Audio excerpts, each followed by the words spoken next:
pulled up, and I think just the high level, Mac had posted, but to whatever the earnings expectation was, Joby beat that by a bit.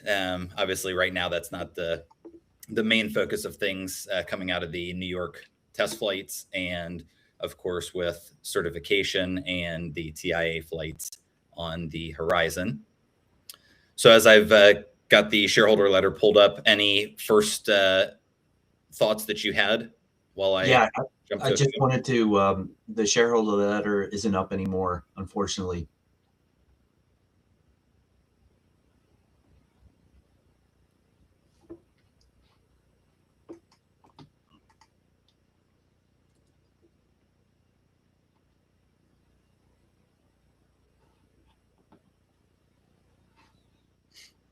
And just like that. There we go. Perfect. Yeah, so I'll just jump in. I thought it was interesting. They talked about opportunity for early operations ahead of certification up to 11 states. In my head, I had sort of 8, but so maybe I'm just doing the math wrong in my head. They talked about the SR3 audit, so I've got to look that up real quick and figure out what that is, but you may have already beaten me to that punch. They talked about parts for 8 additional conforming planes in addition to the TIA planes. That was kind of juicy. Then the joint ASI demos, the fact that they're doing them together, to me, maybe there's a signal there that partnership and the thought around the airspace and the interaction is deeper, maybe like the L3 Harris, where it just sort of pops up, but it really reveals that the two have been talking for a long time. And then 2.5 billion in cash equivalents. I know we don't really get into the financials, but I was trying to do the math in my head to get to 2.5. And then I think the last thing was just the language where initial operations versus passenger operations. I noticed the distinction between the two. How about you? Yeah, no, you hit a great overview of everything and a few things that jumped out at us. The one that I'd like to dig into, and we've talked about it a bit, maybe we'll hear about it on the call, who knows, but something as people start to join in. And, of course, Joby has, at this point of time, had the largest fleet of eVTOL that have flown, continue to fly. Originally, that was just remotely piloted, then with pilots on board through transition, et cetera. They also have the autonomous program. But one thing that's always been the question was, did we need to get to a conforming aircraft before we could start to do some of that more meaningful testing or get more certification progress behind us? And as you called it out, there's a mention, and let me scroll to it, try to find it, that talks about the 9th conforming aircraft. So we'll pull that up here, but I think that's a really important thing for us to dig into, is finding what that means. Okay, here we go. So this is Joby talking about the composite parts for our 9th conforming aircraft are now in production. So that's as they're talking in relation to scaling production, which obviously they're doing in California and Ohio. But I'm wondering what your thoughts are on, since we know back in 2000 and gosh, I guess it's 23 now that it's been for the production line to officially launch for Marina. Does this mean that all of these aircraft are maybe actually able to be conforming in the end? What does this mean? Is this maybe just a little wordplay that was put in here incidentally? We're reading into it. What do you think? Yeah, so are you implying like they could use all these conforming parts and add them to planes and complete, swap out the parts that aren't conforming with conforming, something like that? Yeah, it's interesting, that particular wording, right? It's very particular, and we know that they haven't made 9 aircraft from the quote unquote production line when that launch happened, alongside of Toyota.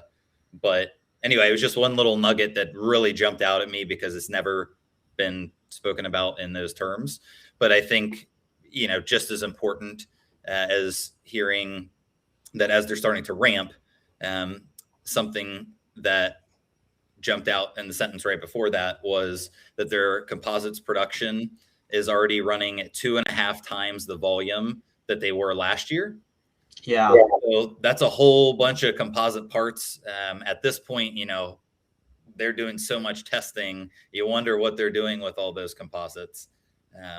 So yeah, well, any other thoughts that you had in and around this? And obviously, of course, certification shows up on this page as well. Some meaningful progress there.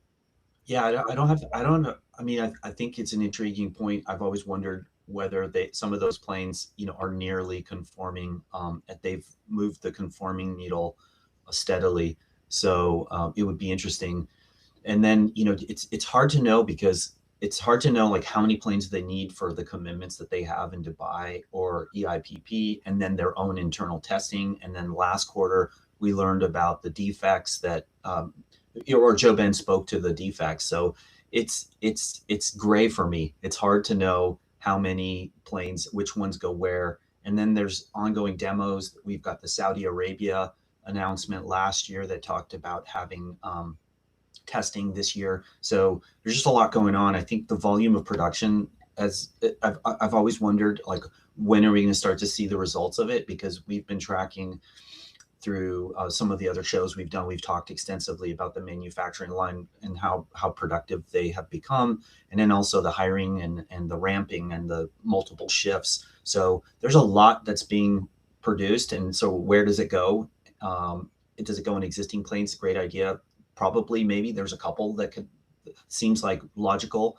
And then in terms of net new planes coming off the line and testing them and getting them out, the only thing I thought was positive was just the mention that there's 8 additional or parts for 8 additional conforming. So maybe we'll hear more in the analyst call around that. I think that'll probably generate some questions, just like you raised, coming off the line and testing them.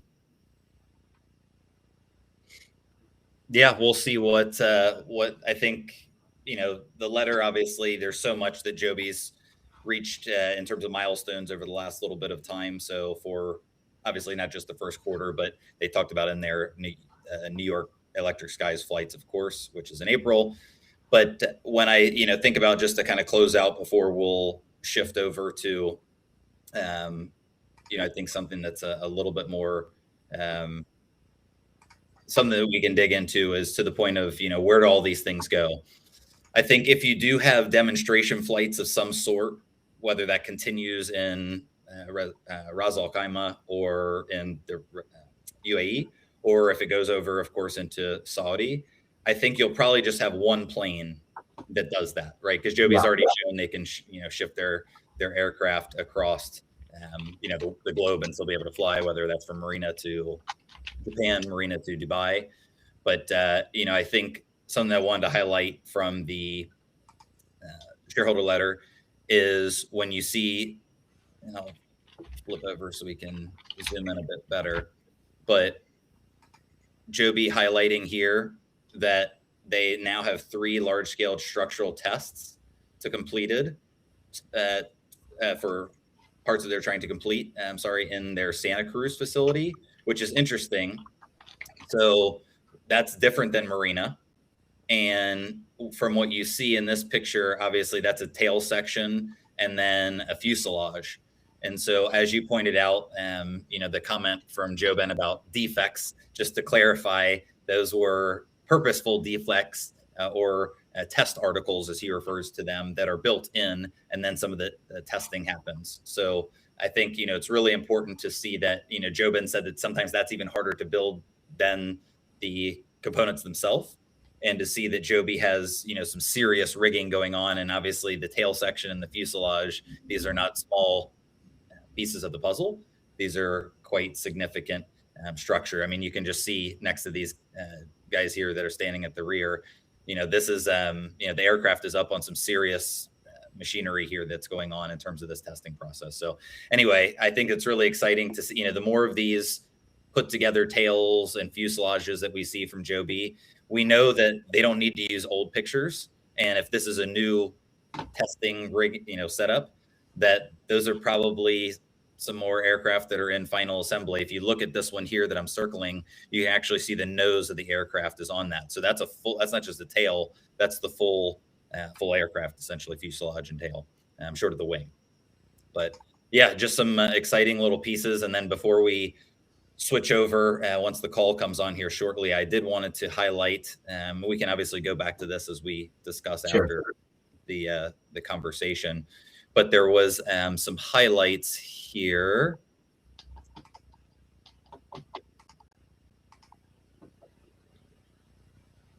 I'll have to find it, but it talked about that Joby has signed additional agreements at Santa Monica Airport with Atlantic Aviation and with Clay Lacy at John Wayne, which is SNA. And so I think that that's something really important too, that Joby is starting to build out further their infrastructure in the Los Angeles area. It's actually should be a spot for the Reuben Brothers vertiport.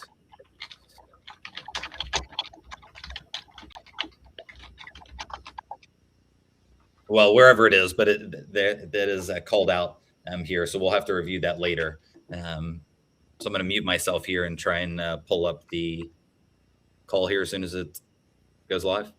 Yeah, I'm curious to hear what they say about the certification progress. That was a interesting set of numbers there. I didn't expect after all this flying that the needle would just move, but I know it's a complicated process and it's not linear. Doesn't mean that when you get to 80, 81 and 82 and 83 and 84% come faster. It could be slower, and we don't really know what's going on. So that would be good to get some color on that. Yeah, I guess I'll pull that up while I'm switching screens, not to get people dizzy from scrolling around here. What I think something to keep in mind for certification that we've talked about is that it won't be linear, and there's some commercial advantage to obviously not saying exactly when you're about to cross the finish line. So that's something that's also key for Joby as we look through this. Yeah. I think if while you're pulling that up, one other little nugget was they talked about the agreement signed this quarter with Atlantic Aviation, Santa Monica Airport, Clay Lacy Aviation. Yeah. We knew about the deals from before, but I don't know if I'm reading too much into it, but maybe this is now the rubber meets the road. Yeah, it's interesting timing right after they just do the Reuben Brothers vertiport. Very interesting timing.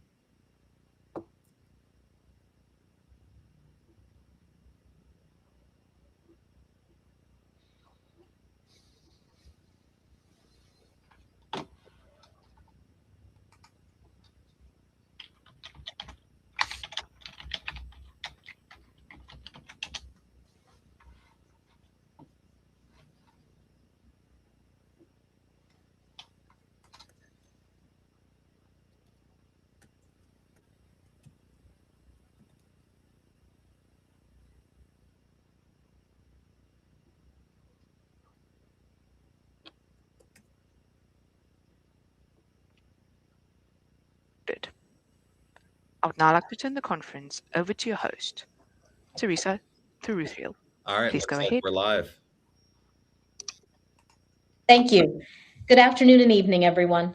Thank you for joining us for Joby Aviation's first quarter 2026 financial results conference call. I'm Teresa Thuruthiel, Joby's Head of Investor Relations. We will begin today with prepared comments from JoBen Bevirt, Founder and Chief Executive Officer, and Rodrigo Brumana, Chief Financial Officer. For the Q&A portion of today's call, we will also be joined by our Executive Chairman, Paul Sciarra. Please note that our discussion today will include statements regarding future events and financial performance, as well as statements of belief, expectation, and intent. These forward-looking statements are based on management's current expectations and involve risks and uncertainties that could cause actual results to differ materially from those expressed or implied. For a more detailed discussion of these risks and uncertainties, please refer to our filings with the SEC and the safe harbor disclaimer contained in today's shareholder letter.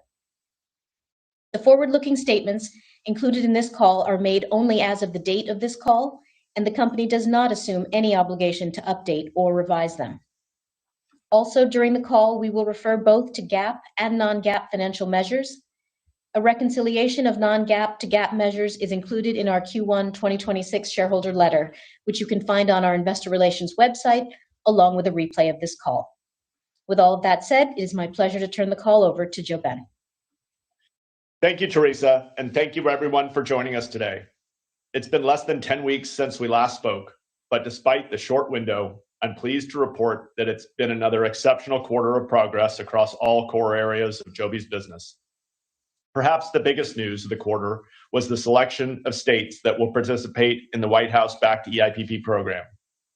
This program paves the way for us to bring our aircraft and service directly to U.S. communities this year ahead of FAA type certification. And to speak frankly, we were awarded this dream slate of opportunities. We were selected as part of 5 applications covering 11 states, including Texas, New York, and Florida. Each of the selected programs is now in the process of finalizing an OTA agreement with the FAA and the Department of Transportation. These agreements are flexible R&D contracting mechanisms that enable faster and less restrictive collaboration than traditional federal contracts. They will define the scope, roles, and timelines for what happens next. But our work has already begun. In New York, we're progressing with the installation of Joby charging infrastructure at both East Side heliports, and the Port Authority of New York and New Jersey recently released a solicitation for a vertiport on the LaGuardia Airport Terminal C parking garage roof. In Texas, we've secured our MRO facility to support operations in the region.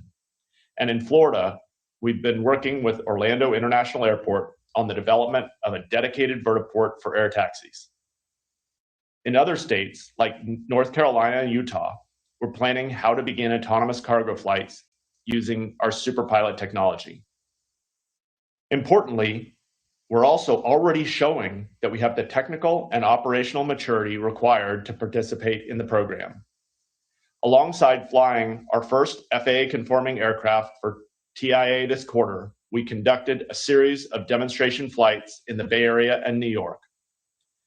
During those flights, we landed at 2 major international airports, Oakland and JFK.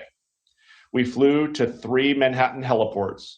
We operated within Class B airspace, which surrounds our nation's busiest airports, and we demonstrated our ability to charge in a range of different environments. The New York flights, in particular, took our demonstrations to the next level by connecting JFK with the Wall Street heliport, the West 30th Street heliport, and the East 34th Street heliport. We not only demonstrated real-life use cases flown by our Blade customers today, we also completed the first ever flight of an eVTOL aircraft between an international airport and a downtown heliport. And as they say, if you can make it in New York, you can make it anywhere.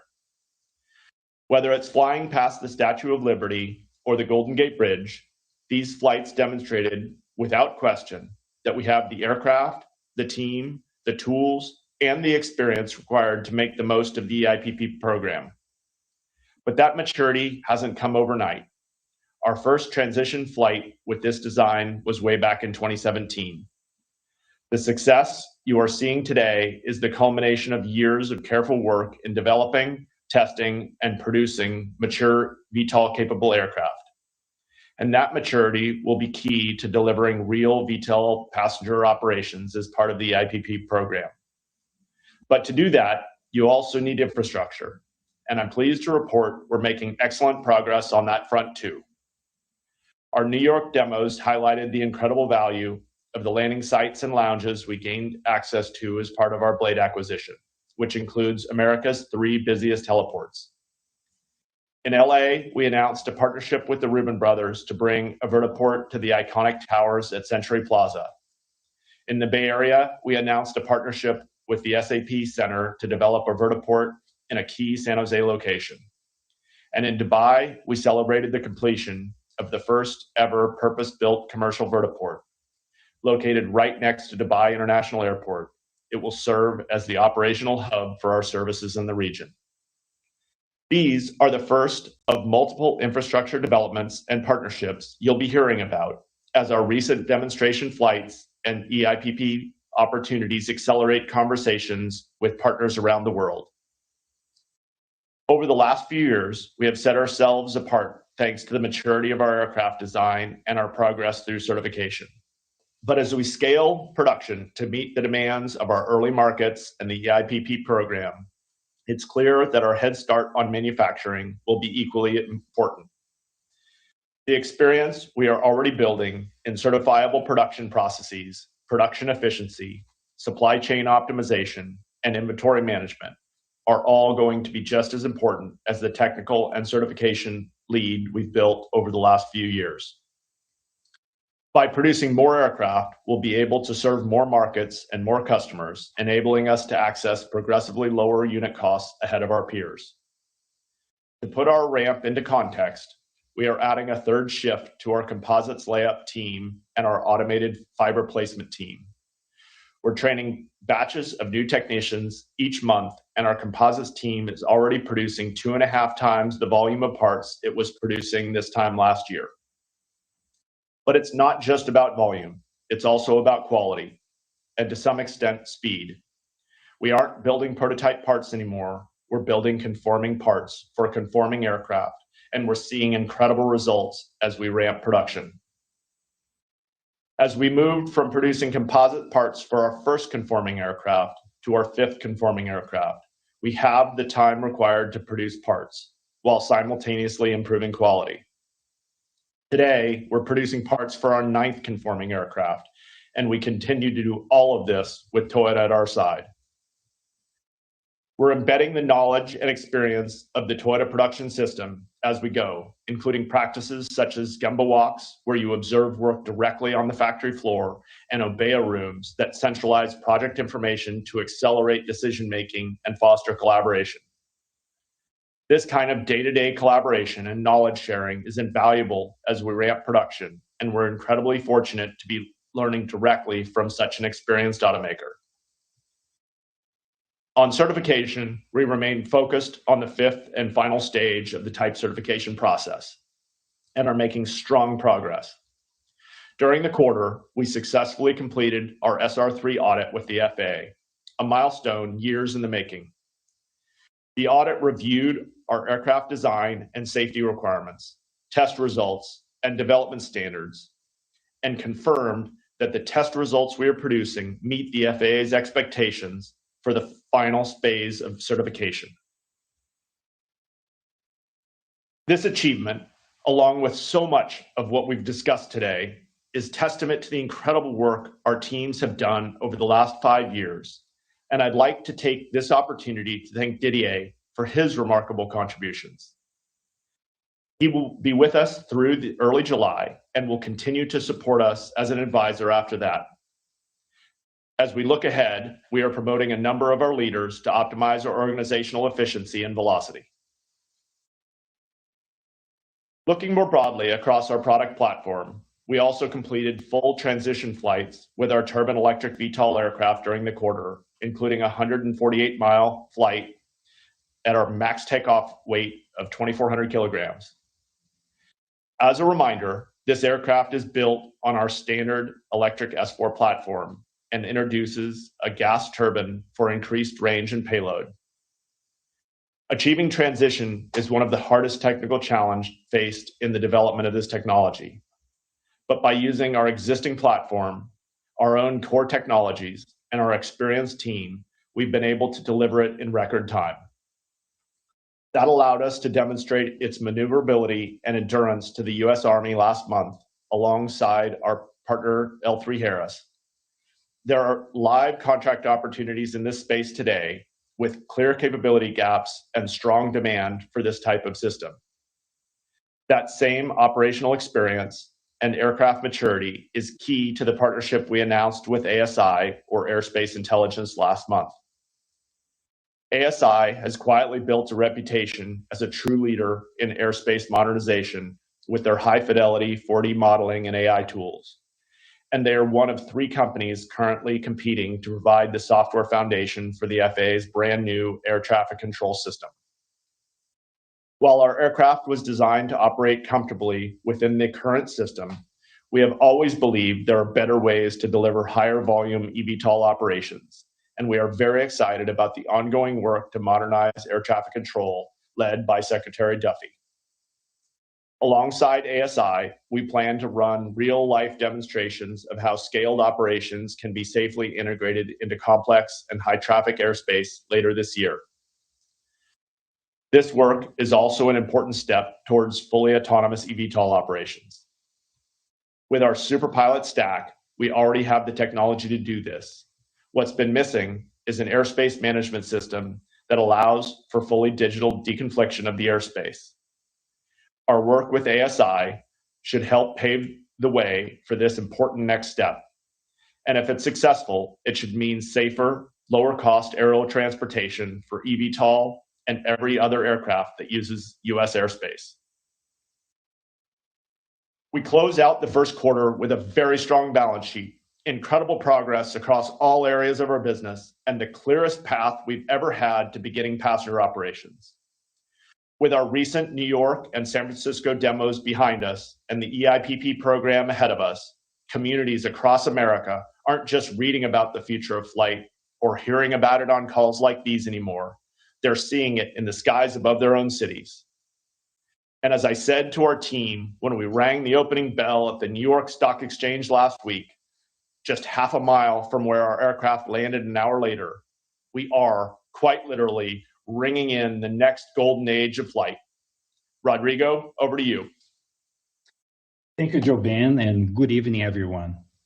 As Joban just described, Q1 was a quarter of steady progress. Last week in New York, I had the privilege of meeting many of you in person, including investors and analysts joining this call today. Together, we witnessed something remarkable. Successful flights demonstrations connecting Wall Street in Midtown to JFK in minutes, real aircraft flying real routes, all made possible through our Blade infrastructure in partnership with the FAA, local government, and key infrastructure partners. It was a glimpse of the future, and I could not be more excited to be part of this team. But moments like that don't happen by accident. They are the result of years of deliberate investment and disciplined execution. And from a finance perspective, my job is to ensure that continues by funding certification, scaling manufacturing, and supporting commercial launch while preserving the financial flexibility to execute. What you saw in New York last week and in the Bay Area the month before is the combination of deliberate investment and disciplined execution producing tangible progress in the market. Now, let me walk you through our first quarter financial results in more detail. We entered 2026 with a strong momentum on the balance sheet. We ended the first quarter with approximately $2.5 billion in cash equivalents, and short-term investments, including $1.3 billion in net proceeds raised during the quarter from our equity and convertible offerings and warrants exercised by Delta Airlines. Our Q1 use of cash equivalents, and short-term investments, excluding net proceeds from Q1 capital raises, total approximately $195 million. This includes $32 million of net purchase cost for our new Ohio manufacturing facility after financing. The gross purchase price was $62 million, and we financed roughly half of that at attractive terms, bringing the net cash impact for the quarter to $32 million. Excluded that one-time purchase, consistent with how we communicated our first half guidance, Q1 cash use was $163 million, compared to $157 million in Q4. Additional detail is available in our Q1 shareholder letter. Total property and equipment investment in the quarter was approximately $78 million. Of that, $62 million reflects the gross Ohio purchase, with the remaining $16 million supporting facility build-out, tooling, and production equipment for our manufacturing ramp. Overall, Q1 spend is in line with our first half 2026 guidance of $340 to $370 million, excluding the one-time Ohio purchase exactly as previewed. And we remain on track within that range. Step back for a moment. The capital deployment you see this quarter reflects the choice to lead, not to follow. We are running a multi-year manufacturing ramp, an active type certification program, a global operations build-out, and integration of Blade, all in parallel. Few companies in our industry are in a position to execute all four at once. We can because of years of foundational investment, and we can do it sustainably because the strength of our balance sheet.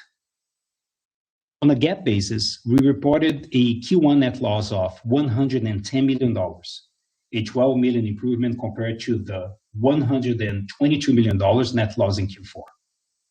The sequential improvement was driven by a $33 million non-cash favorable change in the fair value of warrants and earnout shares, and $4 million in higher interest income, partially offset by a $27 million increase in loss from operations.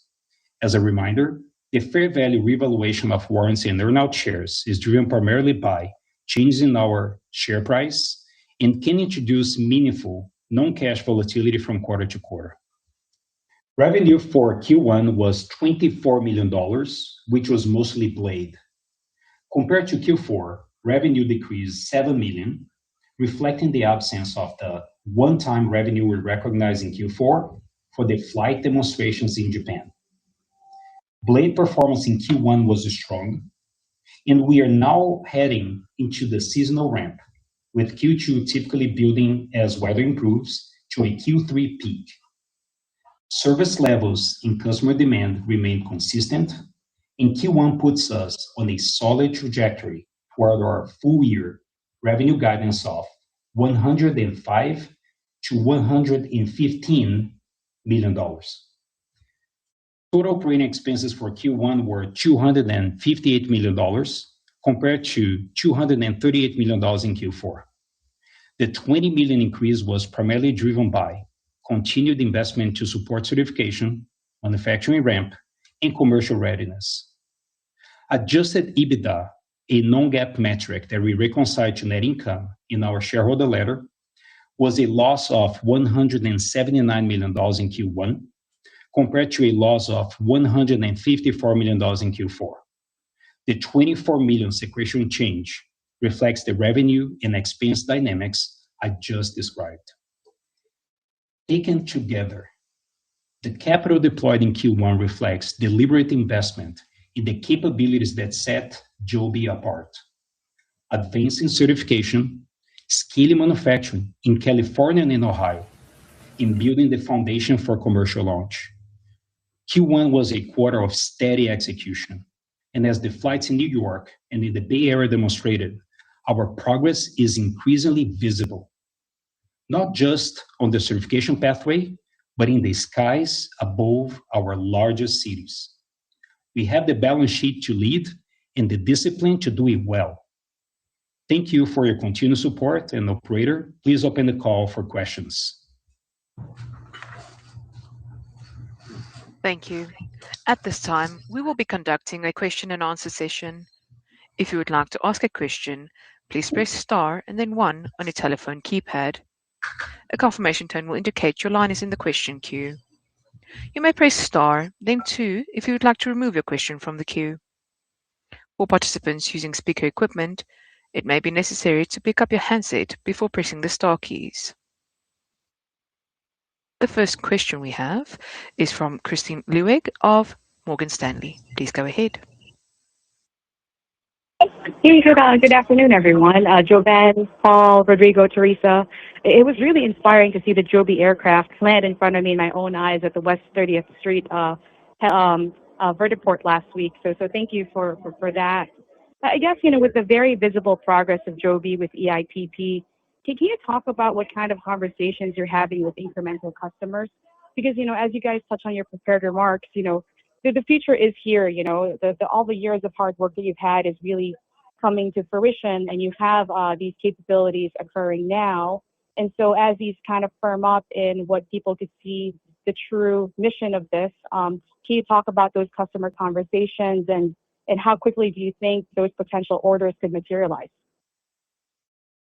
Thank you, Christine. So first, I think the experience for folks in New York was really indicative, and the excitement was really indicative of the progress that we're making and the opportunities ahead of us. There's so many customers who are really excited about beginning to use our service.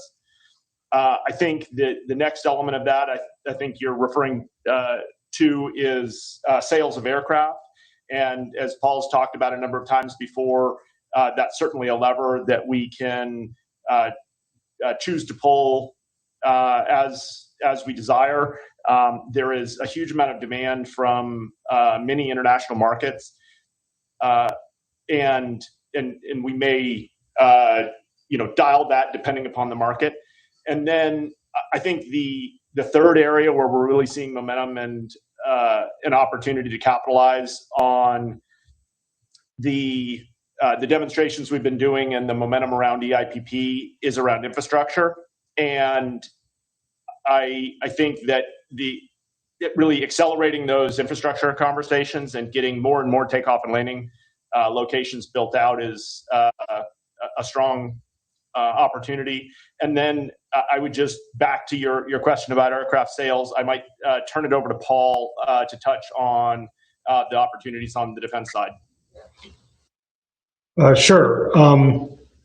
Thanks for the question, Christine. Yeah, I mean, as we've talked about, we've got a pretty deep pool of sort of potential aircraft sales opportunities outside of the U.S. I mean, we've talked specifically about Saudi Arabia, also about Japan with our partnership there. So all of those folks are really looking for the same things that we were able to demonstrate in New York, which is an aircraft that is mature, that can sort of meet the mission, and that is essentially supported by both maintenance and pilot training to make those aircraft sort of useful in their markets. So I think the work that we did in New York is certainly positive for the momentum that we're seeing on the sales side of things.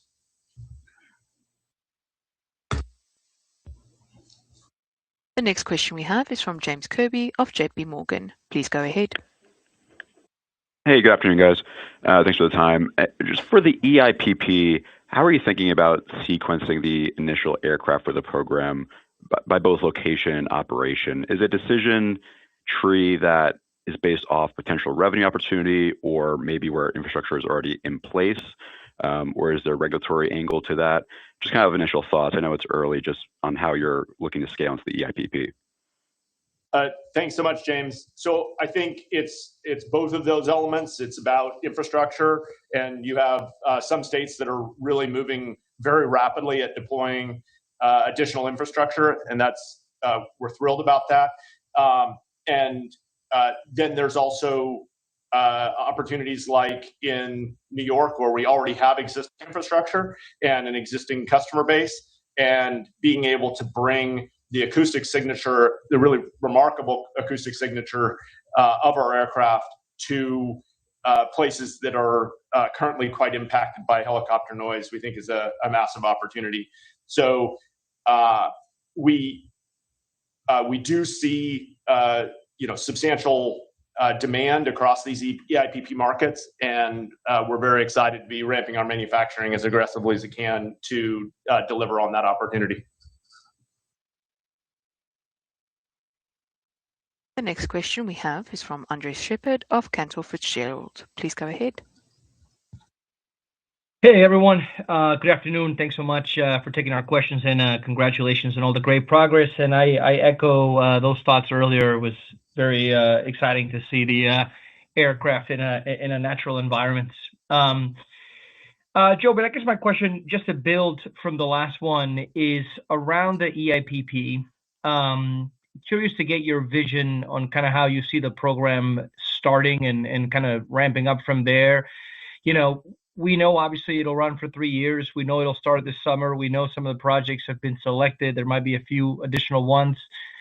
what we don't know exactly, I guess, is kind of how the program will start. Is it going to be each project at the same time, multiple aircrafts at the same time, or kind of rotating? So just curious on kind of how you see the program starting and kind of ramping up and really developing and maturing over these 3 years. Thank you.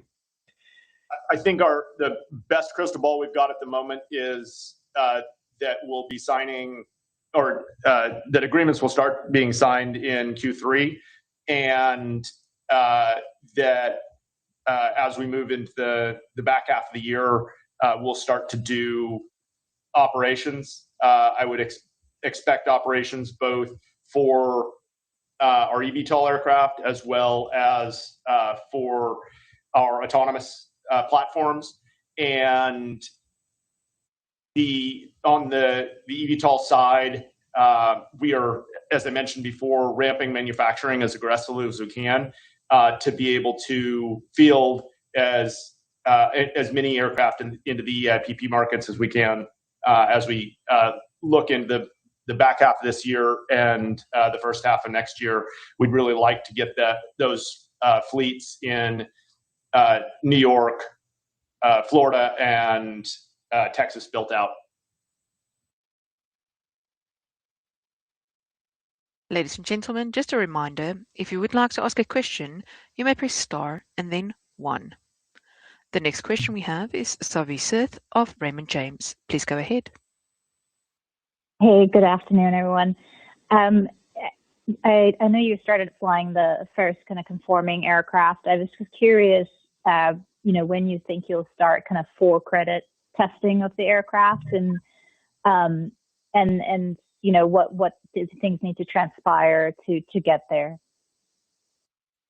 Thank you so much, Savi. So we are thrilled to have that aircraft in the air. And just as a reminder, this was a monumental lift to build this aircraft with FAA DERs and DARs intimately involved in the process. Having that aircraft in the air is absolutely fantastic. That's one piece. The second piece is we need all of the conforming test articles to have been built and then tested, and then many of those test reports written and submitted. So those are 2 parallel work streams that we're working on. The next step for the FAA, or for our first conforming aircraft, is for Joby pilots to begin doing testing, and in parallel to that, to get FAA pilots into the simulator and get them trained up. So really, you can think of 3 parallel work streams. One is the components and parts getting tested. 2 is Joby pilots flying the conforming aircraft and doing all the test points in advance of the FAA pilots doing them. And then 3rd is the FAA pilots getting trained in the simulator. The next question we have is from Chris Pierce of Needham & Company. Please go ahead. Hey, just looping back to the EIPP and production. I mean, it seems like, the partners in the states are moving as fast as one could hope. I just want to get a sense of, are there any bottlenecks you could potentially see on your side, manufacturing, raw materials, production, even pilots that you need to have at the ready in these locations? I just want to kind of get a sense of what you're doing to kind of head off all potential bottlenecks to get as many aircraft out there as possible. Yeah, thank you so much, Chris. Great question. And I'd like to echo your shout out to the states and the FAA and the DOT for the absolutely phenomenal work that they're doing on this program. We are working very hard on all 3 elements that you mentioned.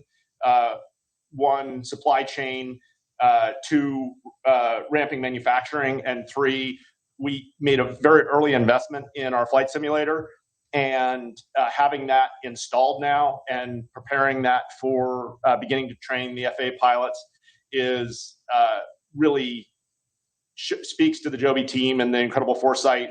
As a reminder, we built that in partnership with CAE. So CAE is the world leader in flight simulators.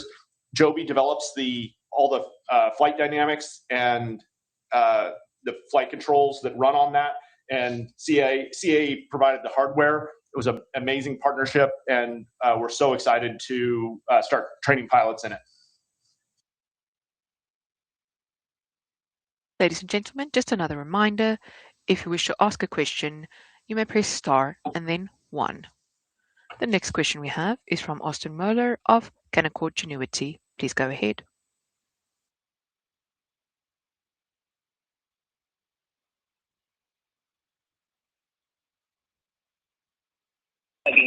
Hi, good afternoon.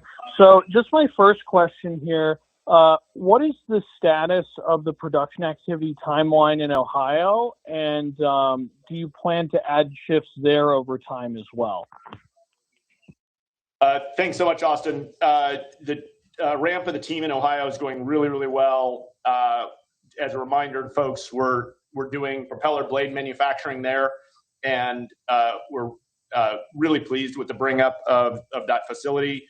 That was the first facility that we purchased in Ohio. We're adding additional components and systems that we're starting to build in that first facility.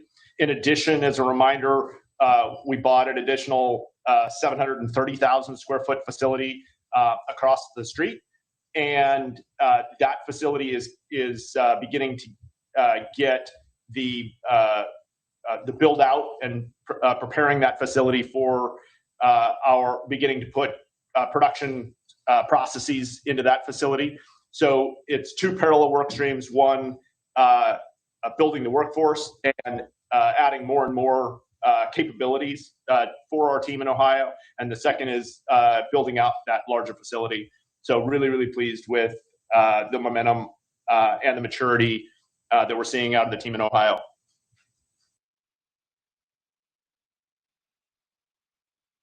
The next question we have is from Amit Dayal of H.C. Wainwright. Please go ahead. Thank you, guys. Congrats on all the progress, and good to see the flights starting to take place now. With respect to passenger flights, you've indicated potentially this could take place by the end of this year. I think earlier expectations were these might materialize in the Middle East, but with the situation over there, do you think these flights potentially take place here in the U.S. now? Thank you so much, Amit. So it is very exciting for us to now have 2 shots on goal for passenger flights this year, both in Dubai and as well as in our different EIPP markets. And so I think that's looking very strong that we'll see passenger flights later this year. And for me, this is a dream come true. This is something I've been waiting for a really, really long time. At this time, I'll be handing the call over to Teresa. Thank you, Teresa. Please go ahead. Thank you, Irene, and thanks to all the analysts who asked questions today.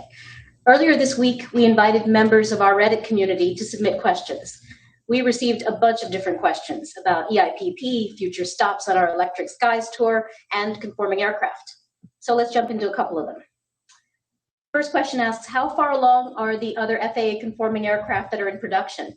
How many are in production? What does the timeline look like for FAA pilot testing? Joben, do you want to give us a summary of that one? Yeah, so first, in terms of the number in production, as I said in my prepared remarks, we now have parts for 9 aircraft that are beginning to be built, and we have 5 aircraft that we will be using for TIA flight testing, and all of those are progressing well through our manufacturing operation. So this is indicative of the manufacturing ramp. As I said, we have spooled up our 3rd shift for our composites operation, and really seeing great momentum. And just to put a fine point on it, we are ramping as fast as we can, but with the focus on quality. We really want to drive NCRs, which are non-conformances, to 0. We want to be making as many of our parts with 0 defects as we possibly can. The name of the game in aviation manufacturing is making parts with incredible consistency and quality, and it's incredible to have the Toyota team that has a deep expertise and ethos steeped in quality. The Toyota production system is known around the world for the incredible quality and efficiency that it drives into manufacturing processes, and having Toyota shoulder to shoulder with us has been absolutely phenomenal. Terrific, thank you. The next question is about EIPP, and the questioner asks, the purpose of EIPP is for AAM companies, cities, and regulators to garner useful information earlier in the development process than would have been previously possible. Can you share any useful information Joby or regulators have learned from Joby's New York City and SFA area tours, including any unexpected public reactions? Yeah, thanks. So the key pieces, this really showcased and built on the deep relationships that we've built, whether that's with the EDC and the Port Authority in New York, whether that's with the FAA and the DOT, and the Joby team just knocked it out of the park. The operations went flawlessly, and we are so grateful for, I'm so grateful for the Joby team and for the relationships that we've built and the maturity of our processes and with the regulators.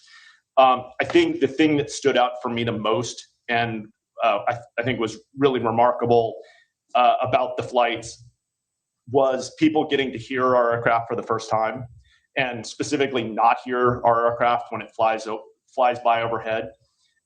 New York has large numbers of helicopters operating, and the difference in the acoustic profile between a helicopter where you can hear it from a long way away and our aircraft where it can fly directly overhead and you can't even hear it in a city like New York is really exciting.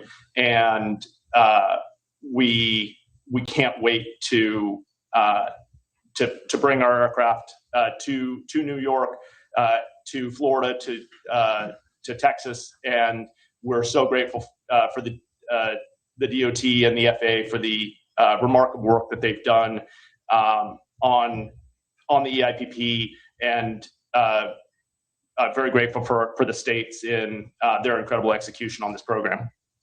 Terrific. Yeah, it really was a joy to have the community so involved in these flights that we did last week in New York City. Thank you, everyone, for joining us today. We greatly appreciate your support. Operator, over to you. Thank you. This concludes today's conference, and thank you for joining us. You may now disconnect your lines.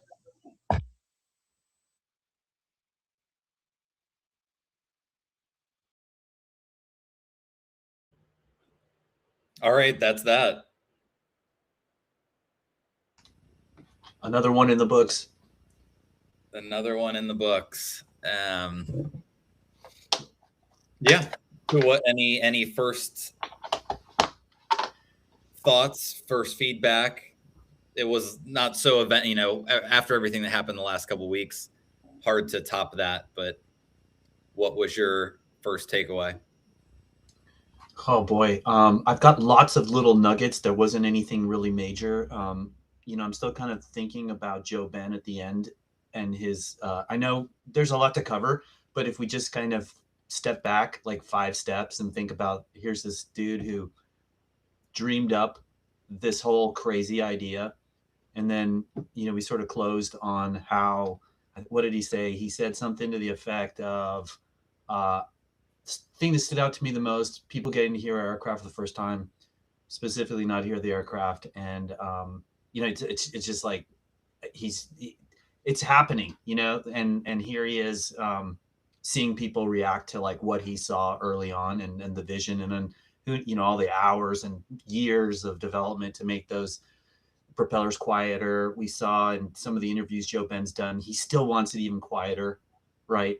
And then it's easy to say, yeah, we had some good conversations and partnerships with the New York officials and the FAA and stuff, but that's, again, years and years of work to get to that point. So I think that's kind of my big takeaway, is that this is getting closer. And then the math of how we get there, my mind goes in lots of different directions. Like, I'm trying to count the planes that they talked about building, and they came back to it several times. And so I feel like we need to kind of just like lay out like what does that mean? And because they talked about the planes being built before, and then I think maybe some other big thoughts are just 2 shots on goal for passengers in 2026. That was probably another highlight. And then I've got notes on Rodrigo's comments and Paul's comments on defense, and lots of notes from all the questions and too. But those were probably my 3 big ones. Great. Well, yeah, let's dig into our soccer reference. The World Cup is on the horizon, and that's pretty explicit. And Joe Ben can be vague at times, obviously by design, because he has access to information that, of course, we would all dream to have.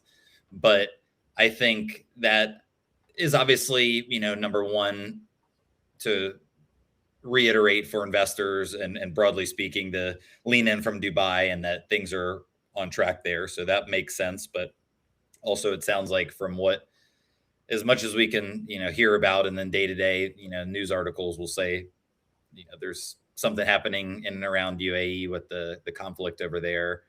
But then, people on the ground say that it's, maybe a little bit more quiet than usual, but otherwise it's life as normal.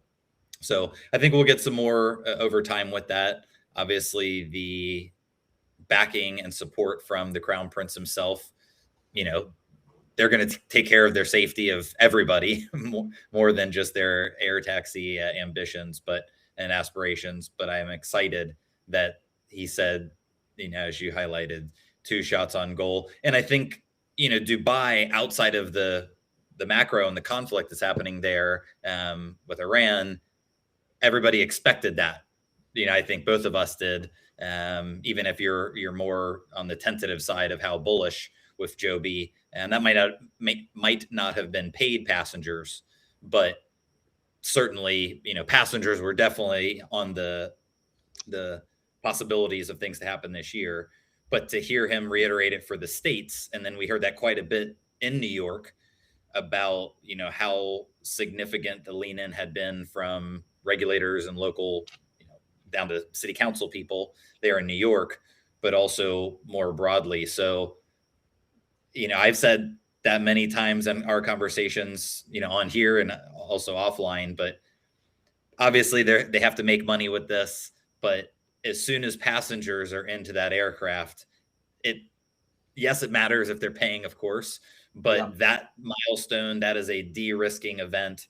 That is the de-risking event almost more than TIA or type certification itself, because one will lead to the other.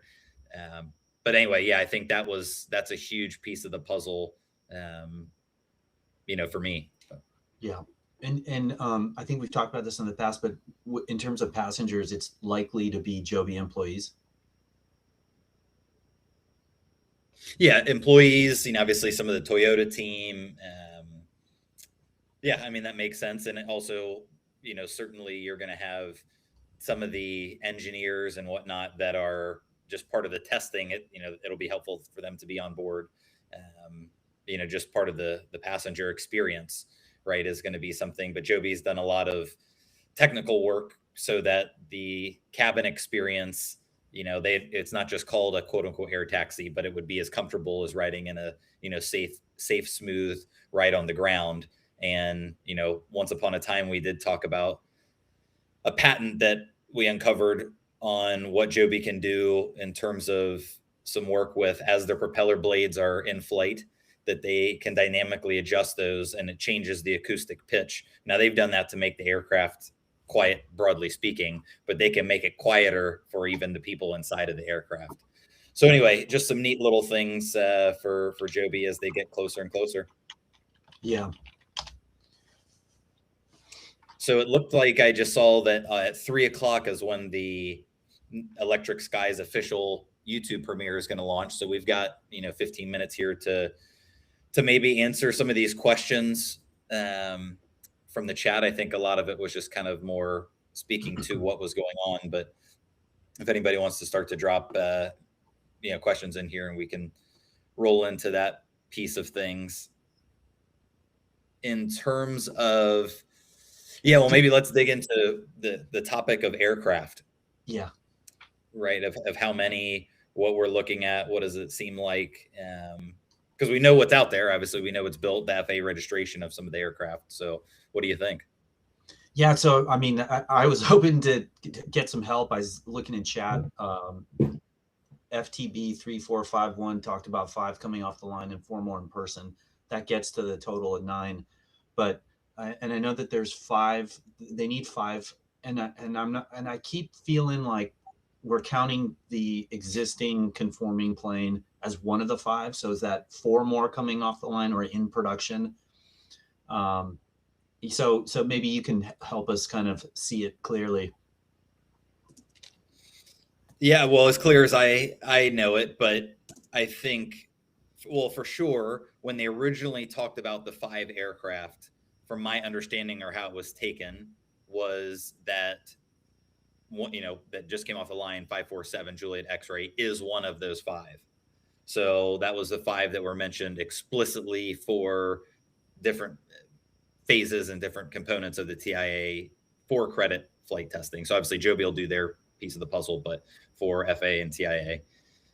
Then these other 4, I guess we just kind of get to that because they mentioned 9 parts for 9 aircraft.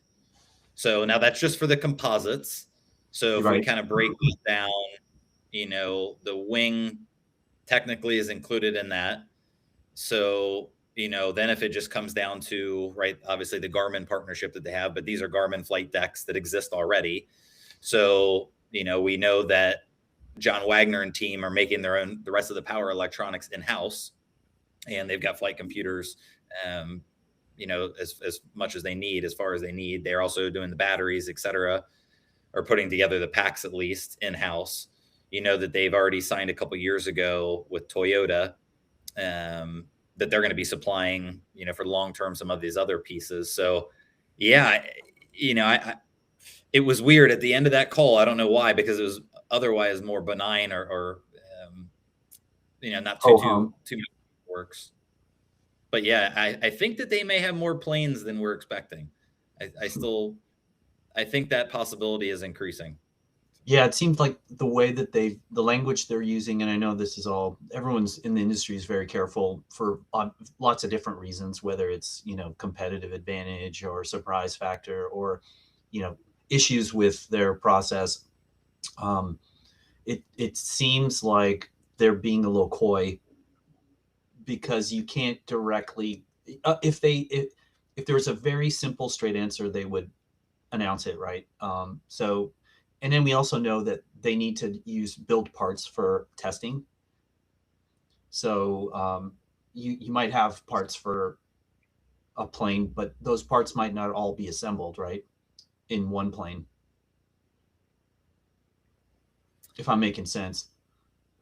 True. Yeah, no, that's, and I think also this is one where, man, if Joby, I've talked about this back in the day, even with Arna, years ago, but once Joby opened the production line, then you got to a moment where, okay, it's possible that they're using all the, and they put out it's one of the better data points, but it's so hard to find. But Joby put out a post, I'll have to dig it up, that talked about, how many parts they make per month or something like that. Right. And it was significant.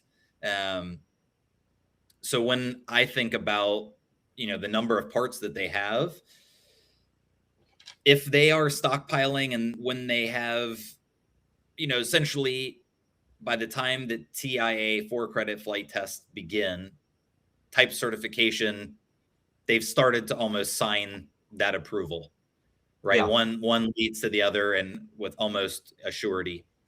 So could it be that they have 5 aircraft that they unveil at that moment? Yes, it's totally possible. Is it 10 aircraft? I think that's maybe a little bit further of a stretch, but I think they may have some more things cooking. And as somebody mentioned here in Dayton, but Dayton has other capabilities now. They've talked about it being for the conforming propellers, but you've done some digging on the hiring in and around Dayton, and it was great to hear the 3rd shift confirmed, but those paying attention to you have been hearing that for quite some time. But yeah, curious what your thoughts are on, the number of plane. I mean, it's great though. Now certification, it's not an if, it's getting to become more of a when, and then it's about manufacturing. Yeah, so. I thought we got a little bit more color on the large footprint net new facility that they leased. We got terms of a little more. It feels like Rodrigo talked a little bit more about the cost and the amount of dollars being spent to sort of fit it. And JoBen talked a little bit about progressing work there. So, and they talked about scaling manufacturing quite a bit. Every chance, it felt like there's like 5 or 6 references to like, we're going as fast as we can. And then JoBen also talked about quality and tied that into Toyota. So it seems very deliberate, but it's very much fast forward with the FAA kind of keeping everybody sort of on track in terms of safety and things like that. And then clearly the hiring, we've been following that for months, right? Where we started to see second shift and third shift and wondering like, wow, what are all these people going to do? And granted, there's a lead time to train people up, but there's references to that in the call. We heard a little bit about that.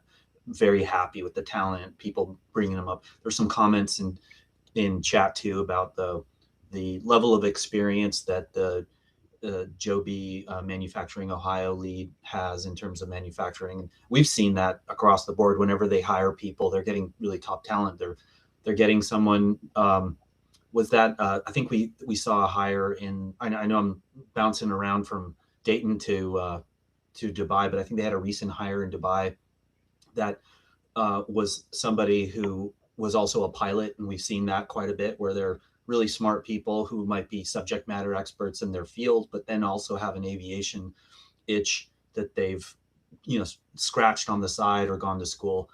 So I think as a net talent draw, I'm not concerned about Joby. I think they're bringing in really great people. It was really cool to hear JoBen talk about promotions. It'll be good to follow that and to see who moves in. It was on the heels of the DDA piece. So is there a Joby employee that's going to get bumped up to that top spot? We speculated maybe they're going to bring someone from the outside. Now, maybe from a DDA perspective, he was the right person, the right time to get Joby to this point, and maybe even for personal reasons, this wasn't the right continuation of his plan, or this was his plan. And so maybe there are other people who've got more experience with larger scale manufacturing, et cetera. But it's kind of cool to think that there's opportunity within Joby. And I think that does a lot to keep people motivated for the next chapter. Yeah, it was a little interesting note, the shout out to Didier, but then that there'll be potentially some other moves. And you had shared something on the side of, I believe it was a Katie Joe that had left, and her face was familiar once I pulled up the post from some of the old school Joby videos. So, great to see people have stayed around and stuck around that long and have got it to this far along in the process. Yeah, we'll see what it all turns into. I'm more excited, I think, as you highlighted, and maybe I can just flip over, but her name is Rama Khalaf, was the person who joined in Dubai, who is a senior manager of infrastructure. And I guess her nickname was the Flying Architect, right? So something just to dig into of how, at all levels of the company, you see people who are an engineer and a pilot, or in this case, an architect and a pilot.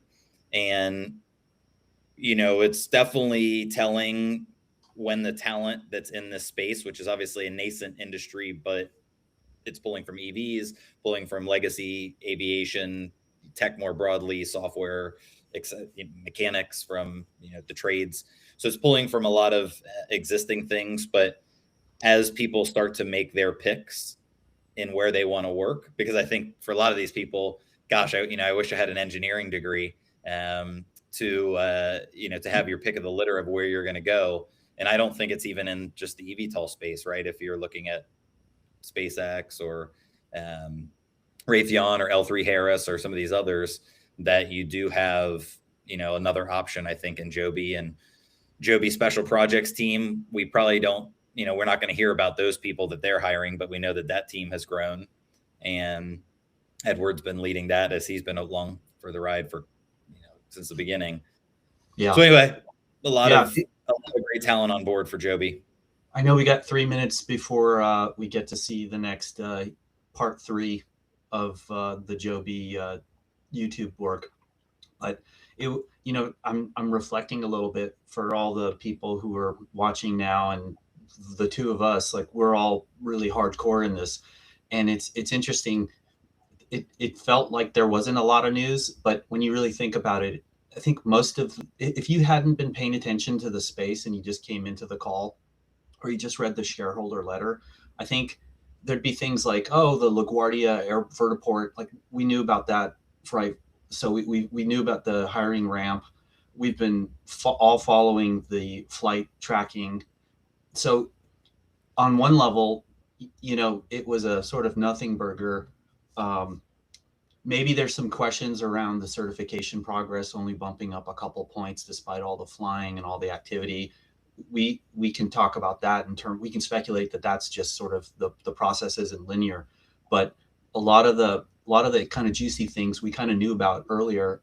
So a credit to the Reddit gang and you and all the stuff that we've been digging up on X and sharing it with people. So maybe that's a interesting dynamic too. The maturity of the coverage of Joby. It's no longer this like hard to understand. Where is it? What does it do? How loud is it? Like, all this stuff is becoming public, or slowly dripping out, either intentionally or out of necessity. And there are people who are starting to follow the story a lot more closely. So maybe that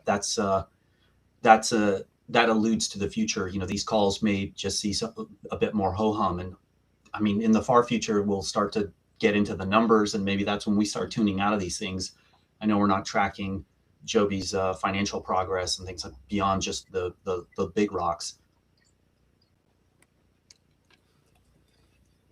Yeah, no, sorry, just responding to this here from Joby. I guess this is their trailer, but yeah, it is.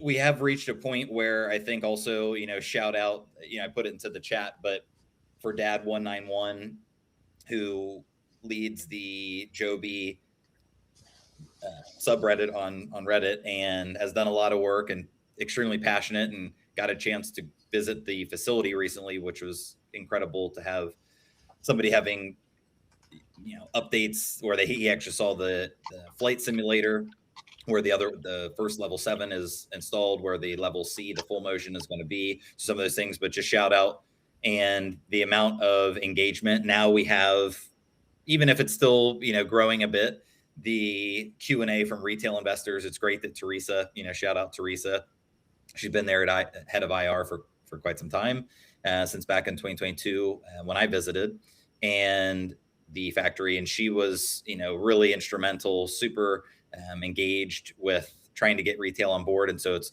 awesome to see her driving that as well. But now it's not hard to find information about Joby. I think it's more about if people want to pay attention or not, right? Yeah. And things like what they did in New York certainly makes people pay attention. It's hard to not look at the sky, when exciting things are happening. So I'm going to turn on the sound for a second. We'll see what they got going on.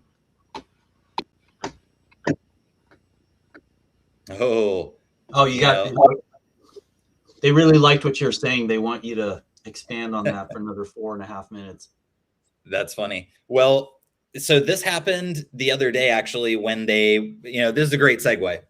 So in reflection of what we're about to watch as Joby flies around New York City from JFK to West 30th Heliport, East 34th Heliport, downtown Skyport, there in Financial District. So when Joby pulled this off, and you think about where they have come from just in the last, let's call it 5 years in the post-COVID world. Originally, people joked about a Tesla of the skies or an Uber of the skies. And when you see what happened in New York City, and, people are still, they can't believe what their eyes are seeing, right? They think that this is CGI or, some AI video, but this is real. And to the Tesla analogy, when I see things like they can be a little bit late and nobody cares. They're turning into Tesla just slowly as time goes on, because I remember when this used to be a pain of Tesla, people would be upset when they did an unveil and it was 30 minutes late or whatever, with Elon's timing. But you still stuck around, and that never hurt anything because it built the excitement and the intrigue. And I think that's why, people are going to watch this video. We saw so much coverage of New York, all different angles, them landing at the different facilities, but we're still all sticking around to watch this, just to maybe see some new angle or some other component of the flight that we didn't fully understand previously. And that's something that I think is just a cool little telling note, right? That Joby is really starting to get on people's radar, and it's something that they seek out, and that's what's going to get us to air taxi operations here in the near future. But yeah, what else do you think? Yeah, I mean, I'm just going to throw a couple of things out there in 2.5 minutes. So I thought it was interesting. Paul sometimes talks a little bit more. I love it when Paul talks because you hear more about the defense activity. There wasn't as much there, but we know that there's so much going on with Joby, with multiple platforms, not just the S4T and that mysterious plane that hopefully will get an official name soon. I know we've got like a tail number. And then it kind of wove into the, do you lease, do you sell? And the reference to Japan and Saudi was mentioned. So obviously there's lease or sale opportunity either in the Department of War or Saudi or in Japan. So that'll be interesting to see how that comes together. There weren't any questions around that last tranche with Toyota, and maybe that ties into the leasing or joint venture, so, but all to say the 2.5 billion in cash equivalents, I thought that was good. At different times, you'll read articles that people will write and our bots will write, and it will reference 1.4 billion. And then people do the back of the napkin math of run rate, and you get into trouble, right? It's like, it's not the right figure. The cash burn can kind of change. There's different caveats and things like that. So I think overall, like the picture for how does Joby make money got a little clearer for me. They also talked about EIPP, got a little clearer. Like I think we've been talking about how it's obvious that it's going to be New York, Florida, and Texas. But Joe Ben said that, that's where the planes are going to go. At least that's kind of what I heard. They're ramping for that. He also talked about, I think with a night off, we could probably do some math and figure out how many of those planes, to each market, because he talked about having those ready by the back half of the year and in early next year. I think I heard that too. So there's a bit more there to chew on that's not, ripe for immediate thoughts, but some additional thinking and definitely give us more to track. Yeah, as this countdown almost gets us there, what I also thought was interesting talking about the EIPP is how much Joe Ben was leaning in. And also you can tell that's what the analysts are paying attention to. And one nice refresher, and I can't remember which of the analysts highlighted it, but that as we see this video of New York City start, EIPP is a 3-year game, right? This is going to be just the very beginning.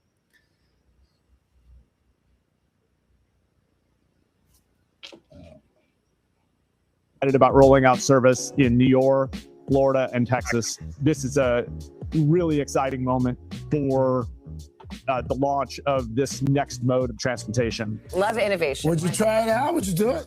Absolutely. Why not? Okay. Sure. I mean, at least once. Okay. I still haven't gotten in one of those Waymos yet, so I don't know. We'll see.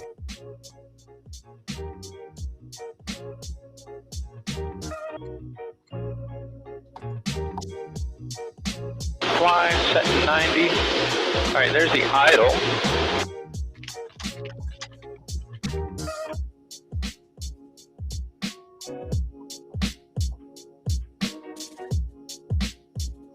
RPM 2, landing reference point check. I got JRA in the box. We're going to 1,000 feet and showing 90 knots. Here we go, picking up the go. Shout out, Buddy Denham. Sending it.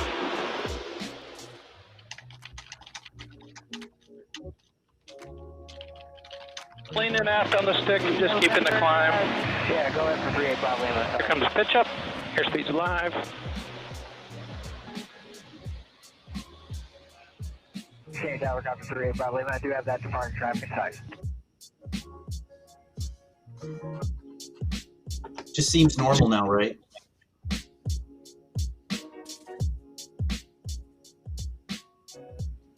Okay, 200 to go for 1,000. Everything's looking good. I'm going to turn this down a bit so we 900 for 1,000. keep this playing, and hopefully it won't RPMs are down. We're at 960. distort It's a too great much. shot.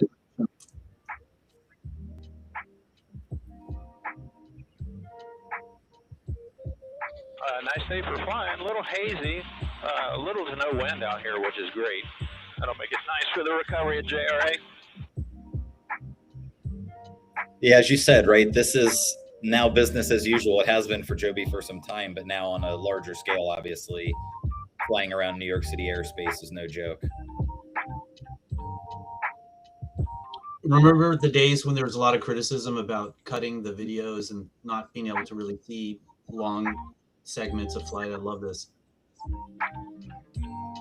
Look, it's something. All right, little bumps in the atmosphere, a little AY that we get normally, but other than that, the airplane's doing great. I'm going to mute that since we've got the subtitles. But yeah, I think it's something that's really important that we see from Joby more and more is the level of transparency. You can go on YouTube now, and there's been multiple companies and YouTubers, et cetera, who have actually walked through the factory, have seen it. You have people, I've had a chance to walk through it. You have people like Mac that have walked through it. Dad191 has walked through the facility at different times to see that progress over time. And there's a lot of footage that shows footage from each of the different facilities that Joby has and explicitly tells you, it doesn't use they don't call it a golden line or other things like that. They'll actually tell you which facility that they're standing in. And then to your point here, this looks like CGI, but it's real.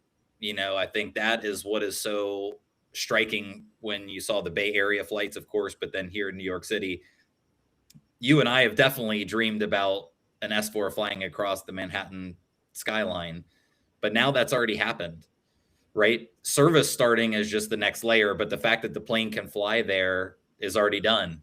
And it's seems unremarkable in some senses because it's what we expected. But how cool is that? We don't know if that's either Zach Reeder or Buddy Denham. Looks like probably Zach. How do they feel going from flying these things remotely or in the simulator to, that's the best view in all of New York City. I don't care what office building or penthouse that you buy. That is the view right there. That's a cool shot. Oh, this is great footage. We haven't seen this.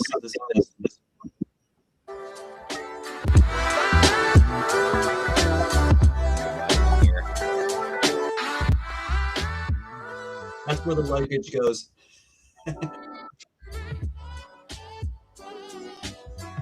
Well, it was, one thing that is funny in all the positive of everything that happened in New York City throughout the week. People online, I think more than anything, were complaining that the chase helicopter that was doing all the footage was disrupting a bit of seeing how quiet the S4 itself could be. But the only way that we can get these incredible shots is for this chase aircraft to be so close. So yeah, it's going to be a spectacular ride. Look at that. You go right by the Freedom Tower. I know this route was a little wonky because they had to do it a certain way. It's going to take a little longer. There was a question too about the airspeed, and was it going at this speed because of the chase helicopter, or can go faster? Maybe that was the implication. Do you have any thoughts on that? Oh yeah, here, let me, I'll throw that up in the, it's a great question. Hopefully, let's get some more questions in here since now we're just kind of watching this video and chatting. Hopefully we can get just to hear what people are curious about. But in terms of keeping the cruise speed down to not outrun the chase helicopter, there was a previous video where Buddy Denham, you can hear him on the radios saying that they're going to hold up a second to wait for chase to catch up. I believe that was when they were in Marina, but most helicopters are not going to always be running if Joby was flying at full speeds, but I don't think that that's what, excuse me, Joby was for these flights. All right, Yeah, come but I'm east, sure they had a lot of acting it, fun feeling it. flying with All faith in Jason. All right, looking good. D-Self coming. Looks like it's working nice. I got my spot. 35 knots. Yeah, there's West 30th. So there's Blade Lounge West. TRC waiting on that. TRC we have. TRC we're coming down.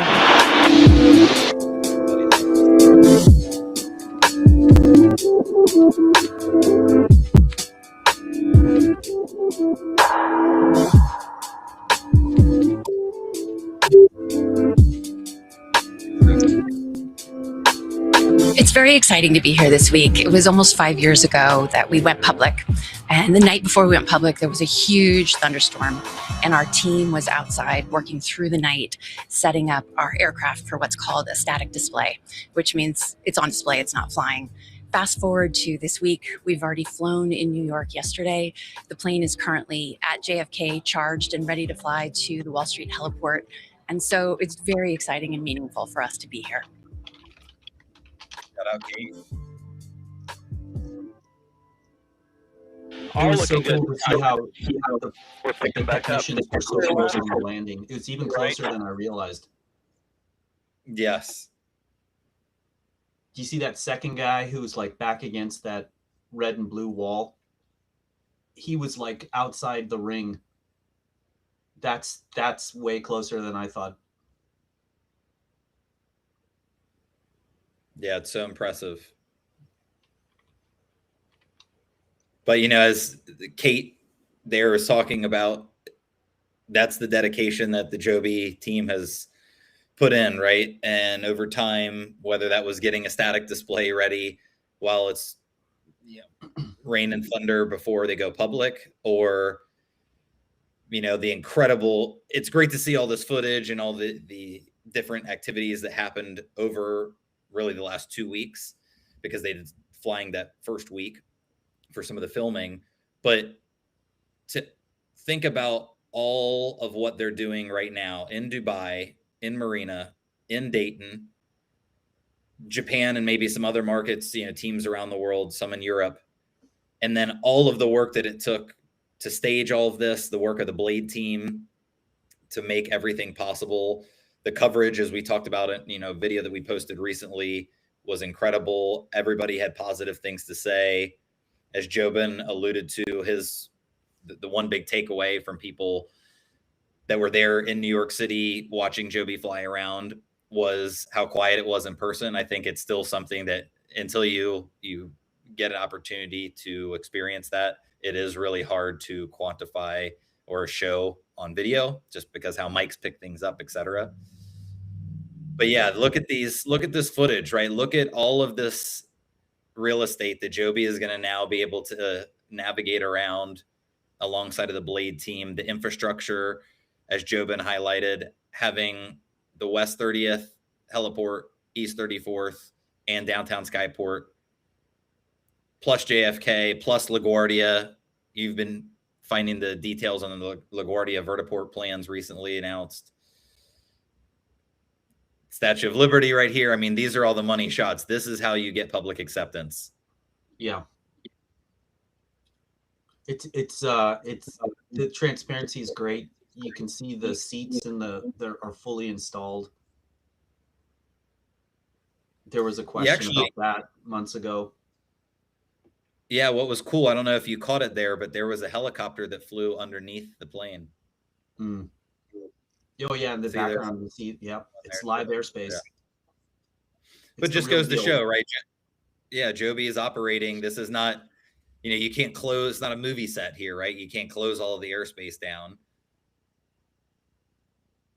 Yeah, it really shows you sort of the methodical process from those Japan to Korea demos to the air shows in the US last year. That's going to be hard. That's going to be hard. Like, I think like we've talked about this before, but I think Joby's doing the whole industry proud. And I thought it was great. There wasn't any drama on the call. there wasn't anything to have to react to or JoBen have to respond to from the industry. I think hopefully that quiets down and everyone in the industry can celebrate that the eVTOL future is now in front of us and we can see it and we can hear it. That's going to be good for the entire industry. It's going to be good for Joby. And it's going to be great for future markets that are looking to catch up and bolster confidence within the communities that these things will fly in. The playbook is clear now. Yeah, let's watch. This is coming into the downtown Skyport. They're partnered with Skyport's infrastructure. Let's watch this. 545 Juliet X-ray to the H for arrival.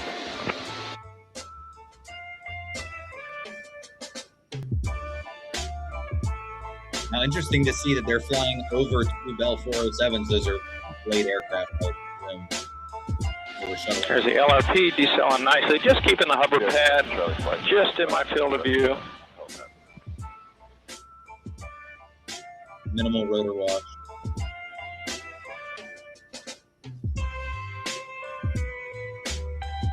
The future, and I hate to say the past. Down to touchdown.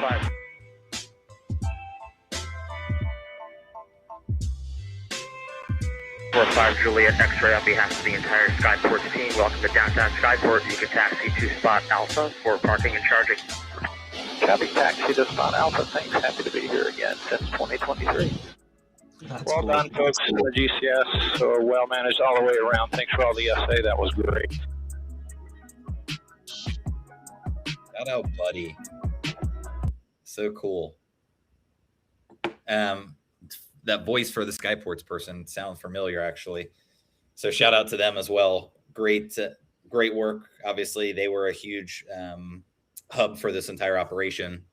And I'll just want to get to the chat here because it is good to see at least people are engaged and interested. But put this one up here from Thomas Ellie. So did they demonstrate any fast recharging at the heliports? So there was chargers that we know about at JFK, and then where they just landed there at downtown Skyport. And as you heard the radio call out from the team there for them to taxi over to charge.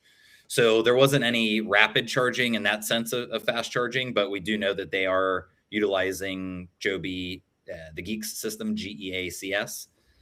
And we do know from it also in tandem, one of the recent displays in Dubai when the vertiport was announced there and the Crown Prince was meeting with Anthony Corey, that there was a graphic. Not too many people have talked about it, but we can talk about it here, that Joby is able to charge in 9 minutes for 37 kilometers. And so for what they've initially talked about in most of these markets, that's exactly what they plan to. And so Joby has always said that they plan to charge as quickly as it takes to deplane and load up an aircraft. And that would fit, roughly with that. And again, even if they could only charge what they used, then if they just started the day full, obviously they would have, plenty of reserves at any point of those flights.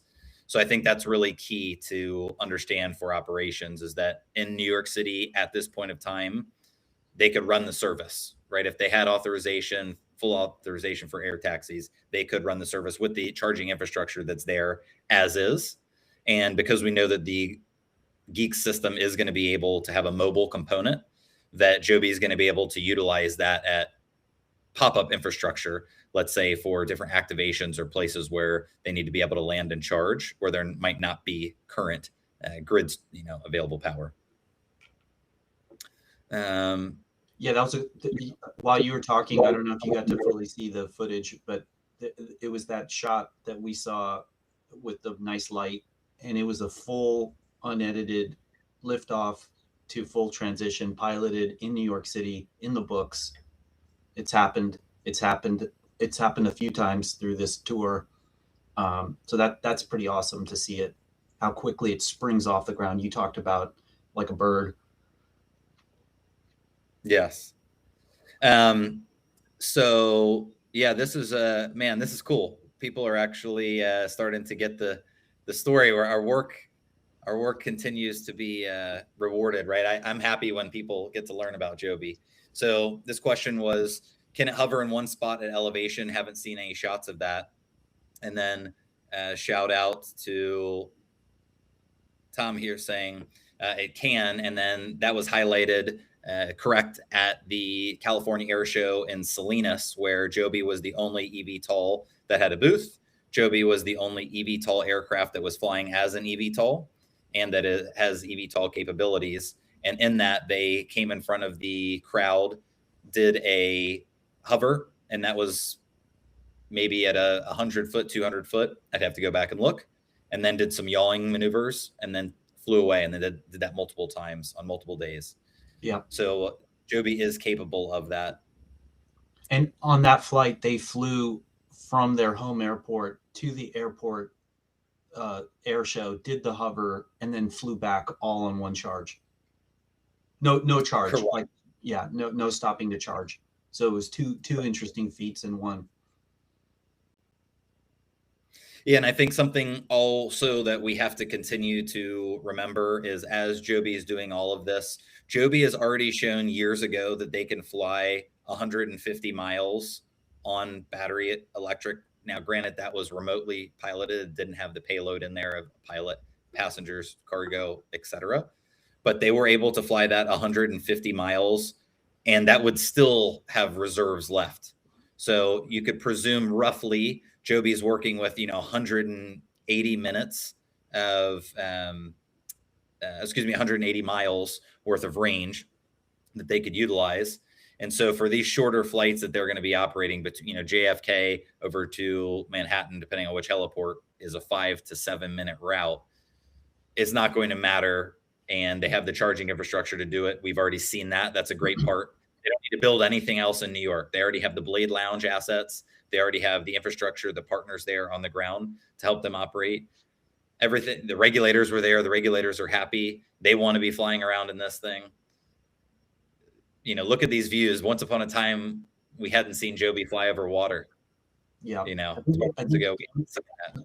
I think you make an interesting point too, because I see a lot of people get confused and sort of poo-poo the concept, saying, well, you're going to have to charge when you get to the destination.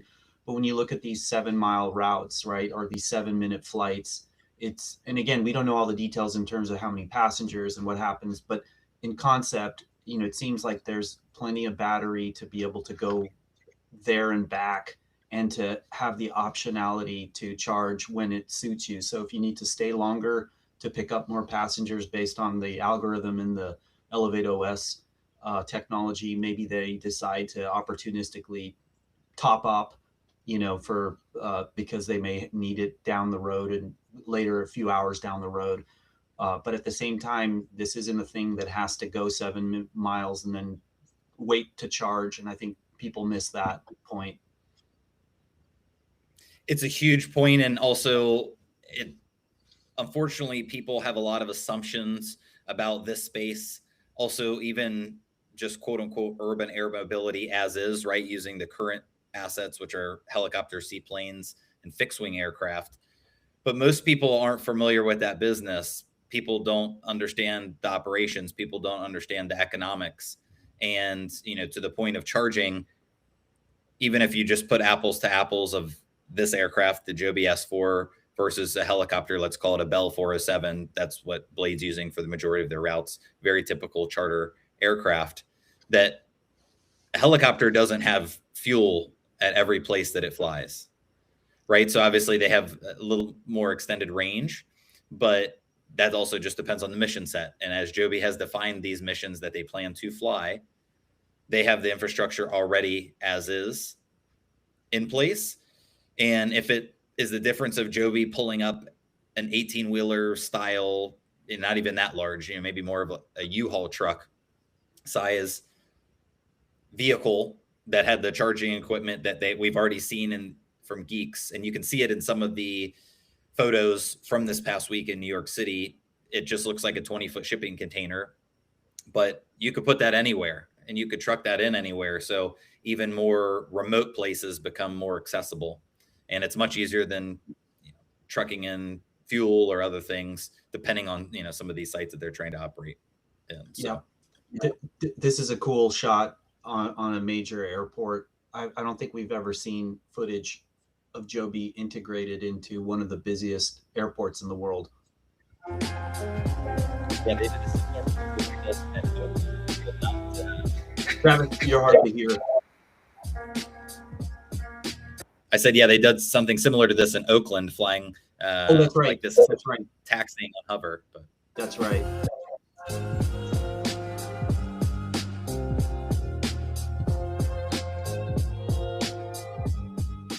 imagine this is all that some people can do.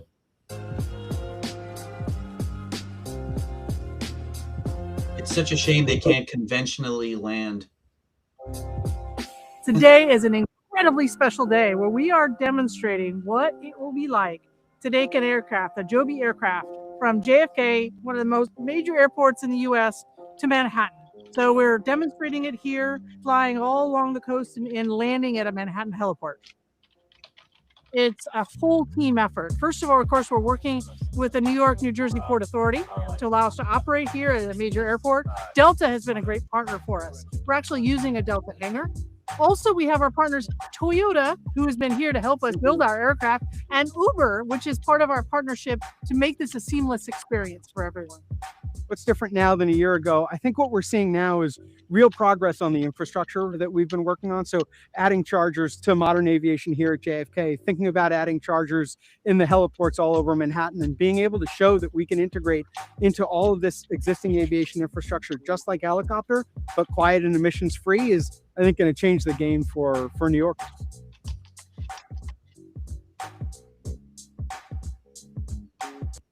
Perfect on cue that they talk about charging infrastructure at JFK.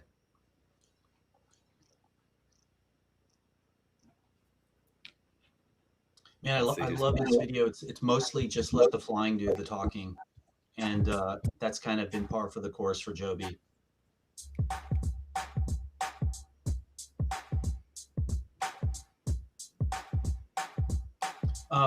There was a comment around the 5 minutes to charge. I just talked about it in the chat, but I don't know, Travis, if you have thoughts on that. I know we were wondering too if it did do a 5-minute top off or not. And one other article or interview, I thought I heard them say that it went there and back, but they did 3 flights, right? So it's hard to tell exactly which ones. Yeah, I saw the same or similar articles to you. I think what we can deduce is just outside of maybe even those comments to go back to what we saw at the Dubai vertiport. So that was actually printed and posted into some of the specifications that the vertiport has. And one of which was that in 9 minutes, it could do 37 kms worth of charging. So if you back out kilometers to miles and, do some of the math, it would be close. It'd be a little bit shy, but roughly they could run, that a 15 to 20 mile route with just that equivalent of charge. Now, again, just to reiterate, it does not matter. Let's say that you are flying from point A to point B and then back to point A. It doesn't matter about charging at point B if the distance is short enough between A and B. And that's what the majority of all the routes that they will be for at least the near future and probably the significant future in terms of passenger aircraft, unless we start talking about some of the other autonomous things that Jobin did highlight will be happening this year in terms of the EIPP process with their autonomous aircraft. Yeah. But that's as far as I know on the specific charge time. And I think that's perfectly fine for what it's going to actually end up being running the service. Again, over time is going to, there's not going to be 20 aircraft on the deck trying to take off at once. Yep. There was a comment from FTB3451 about flying mission free and quietly. It sparked a thought for me, just an observation. A few years ago, there was a lead to the Joby story with the environmental piece. And it's interesting to see how that's kind of moved back, to maybe topic 3 or 4. And it also, you start to hear affordability creep up in higher up on the list of things, talking points. Clearly for this demo, they talked about affordability. There were different interviews with people saying, this is for you and me. We want everyone to be able to get into these eventually. And some of the criticisms now you hear, now it's kind of getting into public acceptance, is around like, is this going to be just for the rich and blah, blah, blah. But anyway, those are just two things. It's interesting how we've moved to almost like, oh yeah, it's electric, no pollution. You know, so who knows, what other topics come up. But I think Joby's got a fantastic story. Like, look at all those condos that are hearing those chopper wop, wop, wop, that in the near future will get their lives back and not have to deal with that. And then, man, to be in one of these things and to see the skyline like this and be in a quiet vehicle while you're doing that, operating smoothly and safely, let's go. I want this future. I want to get on one of these. That certainly seemed to be the takeaway from a lot of people, right? And looks like they're going to be, this is coming into E34.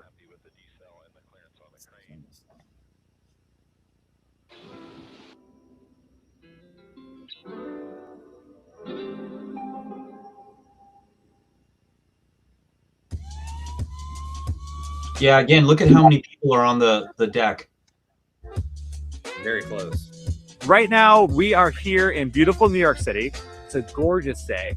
And we just got done with the first demonstration flight of point-to-point flight with the Joby aircraft from JFK Airport, International Airport, right here to JRA, or the West Side Heliport, right here on the west side of Manhattan. And this is the home of the Blade West Lounge. And Blade has a number of these lounges around the world. And this one is one of our premier lounges where we actually have passengers that we flow through here on a daily basis who can take helicopters. We're the biggest helicopter on-demand provider, and this is one of our key hubs for that. So it's so exciting to have the real business of today, which is helicopters, and the business of the future, which is Joby aircraft, coming together right here to show that the sky's the limit. Yeah, just a nod to Eric Allison. Another example, he's head of product, but he has a PhD in aeronautical astronautics, and he has a master's in aeronautics and astronautics, both from Stanford, and he's doing product. And if you go across the board, when you look at Bonnie, Olympic athlete, pilot, head of operations, it's crazy the depth of technical know-how that each of the Joby executives brings to their domain. They all deeply understand the science and math and what it takes and how hard it is. And many of them have been there for the entire, for a really long duration. So it's great to see some of these people, getting their flowers. Yeah, it's something we've talked about. Almost everybody is a pilot, an engineer, some mix of the two. As we talked about earlier, adding an architect and pilot to the team. These views here are just incredible. Joby running up the Hudson, and that takeoff from E34, people should really go back. I'm going to mark this for myself, but the level of ability of this aircraft, you pointed it out, that takeoff, you'll see that there is a lot of people around the deck, way more than you would typically have for even in a military setting. For a large helicopter or something that was really causing a lot of rotor wash and disruption. And this aircraft just doesn't seem to do it. And now that this is probably the closest that we've seen anybody outside of the Osaka demos, people were pretty close as well. But I think all of the rotor wash, I think at one point somebody was talking about there was 100 times more rotor wash from eVTOL than helicopter. We're almost getting to the point where the FUD is just so ridiculous. It tells us how close we are to the finish line. People talking about sneaking in parts and socks. I mean, all sorts of ridiculous claims in the eVTOL space. But when you see people taking off in Manhattan, people nearby safely operating, obviously Joby shuts down their blades before and after operation. Another safety component also saves in battery. That's something that in a helicopter range is chewed up just by spin time on the ground. So you start to see all the pieces of the puzzle of what Joby has been building over time, as Jobin alluded to on the call, is all starting to come to fruition now. And for me, when we see some of these photos, right? The other piece of the puzzle was something that we saw in Osaka. There's some high performance flight that's happening, right? Whether they were doing tight circling around Statue of Liberty, look on cue, they're landing here at the downtown Skyport, coming in over the water landing, coming in only similar to a helicopter, just, 10, 20 feet off of the deck, smoothly landing right on the money, then being able to taxi over to the building is pretty impressive. So the more and more I look at this, I'm starting to think Joby is in a really good place for EIPP. And they said, Jobin talked about Q3 was going to be when the agreements he felt were going to be signed, and that by Q4, that's when passenger operations and autonomous operations would happen. But speaking of charging studies and refinement, and then seeing it fly today in New York, where we know we're going to have great business, and then just experiencing the difference between this airplane and a helicopter, so cool. So cool. Joby is the team. Everything we do is because of the team we have. We've been able to hire some of the best people in the world. It's contagious. When we get good people on board, more good people want to come and work with them, right? And so having a great team is like one of our best recruiting assets. It's the key to success. We've bid off such a big project with arguably a fairly small team for what we're doing. So everybody who comes gets a chance to really make an impact. And we need them to be the best in the world to do that with such a small team. Shout out to John Wagner, another Stanford master's in mechanical engineering and former Tesla Model S X senior director of battery engineering. He knows his stuff. Yes, John is the man.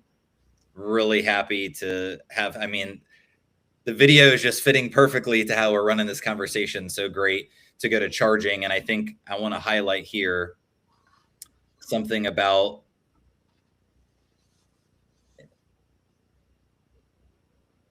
here in terms of does battery life increase if you don't min-max charge? So this is something that Joby has talked about previously in the interview that Sky Zero did with Rob Rowland, who leads the Geeks charging program at Joby, is that the Elevate OS software that is running on board these aircraft that also handles the MRO is in touch with the aircraft the entire time after it takes off and before it comes to land, and can actually condition those batteries exactly at very specific things, temperatures into the decimal points in terms of level of control. And that also coincides with the infrastructure of the Geeks system, because in that shipping container form factor that they use, there's also a coolant that they use and also handle that with the thermal management system. So what conditioning Joby is doing with the batteries, I think, is probably one of the more sophisticated things that they're doing with the aircraft that makes a difference. We know that just, kind of from the Tesla analogy, that there's a lot of different charging systems that work, different types of chargers on different automobiles. But in the end, it's very clear who the winner was. And a lot of that has to do with the sophistication of the conditioning, also of the network effect of having all these different chargers in different places, but knowing how to manage how you charge for your first flight, understanding where the chargers are for flights 3, 4, and 5. But again, the level of talent, technology, all the pieces of the puzzle here for Joby. And also just to highlight for those batteries, this is not well understood, but I will highlight it here. When Joby has their aircraft, they're building their aircraft, even when they have to swap out the batteries, they're not swapping out the motors at the same time. They don't have to be tied together. But the difference between when you think about if a helicopter has to go through full overhaul, redoing the engine, et cetera, you're always having to refill it with fuel, right? You can't get any benefit from that. But when Joby swaps out the batteries in an S4, the airframe's built to last, not forever, but for all intents and purposes, decades. And so when they put new batteries in that aircraft, the value of that aircraft, that incremental unit, is going to be significantly higher than one that comes directly off the line because it's already built. And that nuance is not well understood of the value of Joby's aircraft. I think it's also a reason why Joby has decided to try and operate these things as well, because they understand that from the long-term value of these aircraft, it's not going to be where Delta buys a Boeing plane that's $250 million or more and takes decades and decades to pay off. I think there's some other interesting economics there that are about to be unlocked once Joby fully, brings everything to market. Hey, Travis, while we're on the battery topic, can you talk a little bit about using your Blade experience? Like what is the helicopter refuel on those routes? Like, can they, on one tank, do they go back and forth like once or twice, or are they always refueling for safety and things like that? And then I imagine like putting gas into a helicopter requires additional safety and process. So I'm almost wondering, like, is there a time savings for just being able to either have the battery capacity go back and forth, or if you have to do a 5-minute top off compared to helicopter, what that comparison looks like? Yeah, no, that's a great question. And it's a key part of, I think, when I do some of the modeling for myself, just personally, of what this is going to look like. And so number one, typically for fuel, there's a lot of different factors, right? So you are going to do weight and balance, which is, different for having fuel, because as you burn it, the aircraft weight will physically change, and batteries, that doesn't happen. And so you're first factoring in weight and balance. Also depends on your missions. If you need to factor in for different speed, or, sometimes you want to fly it heavier than others. It really just depends on your mission. But, one seems like a small factor of when you look to range and other things. Somebody might say, okay, well, yeah, let's have Joby fly 1,000 miles on a charge, right? Let's just play that out. It becomes silly that this, high tech, high performance aircraft, the limit would be actually not if it could even fly that far, as people need a place to use the facilities, right? And so that's a funny little tidbit that we can also see about Joby. Similar to Tesla, right? Everybody was trying to get, I think they were chasing 500 was the number at the beginning, right? Because the Model S had that. And then now they've landed closer to 300 and change with the Model Y, because they've seen what actually makes sense. You don't want to carry those extra batteries if you don't need them.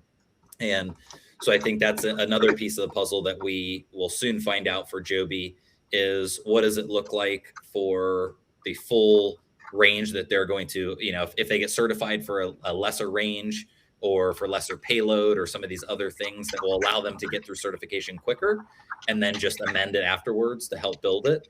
But Joby has quite a bit of runway, and I think things up their sleeve that they're going to roll out the, closer to certification actually being announced, and some of the other capabilities that maybe people aren't thinking about. We still don't know, the battery electric version is what we want for air taxis, obviously for the quiet, clean component, but the hybrid technology, more and more, are they going to use the Toyota playbook in the sense of they'll have some electric, but the focus will be on hybrid, because then you would actually replace a helicopter completely. You'd have the same range, but, much higher safety, still quieter. You'd have more levels of redundancy. So we'll see what's in store for that side of the business as well. But that's what I would think your Blade side operations, you can do all of this. Everything that's Blade doing, it's really a plug and play with Joby. And a lot of times for fuel, you actually have to fly the helicopter over to another location for fueling. It's not always a ramp that has, fuel truck. They refill you there. So. Yeah, I think it was Tom who pointed out that some of the typical helicopters doing these routes would do 407 range, and so 300 to 340 miles on a tank. Yeah, for 407, that's about right. So you fly for a couple hours or so. That'd be your kind of the top side of things. But again, that's just because that's the range doesn't mean that that's how the trip will be. And people still don't understand, as we've talked offline about some of the economics behind dead legs and things. If you use the legacy model, there's quite a bit of juice there to squeeze from, and that's where the Elevate OS piece of the puzzle comes in, the Uber integration, Delta integration. But when you think about 340 miles of range in a Bell 407, that's what Blade has for their operators for most of these trips. But most of the trips are between JFK or even the city and the Hamptons. That's only 45 minutes, max an hour if you had some different routing. So you rarely even use all that range in a helicopter as is. Most of the time it just goes back to base. You still need reserves.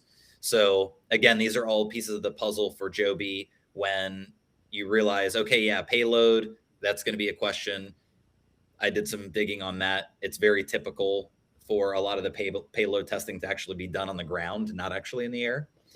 So that was really interesting about that. But, you know, Joby is going to be able to operate these things as air taxis. Is not an issue. Range isn't going to be an issue.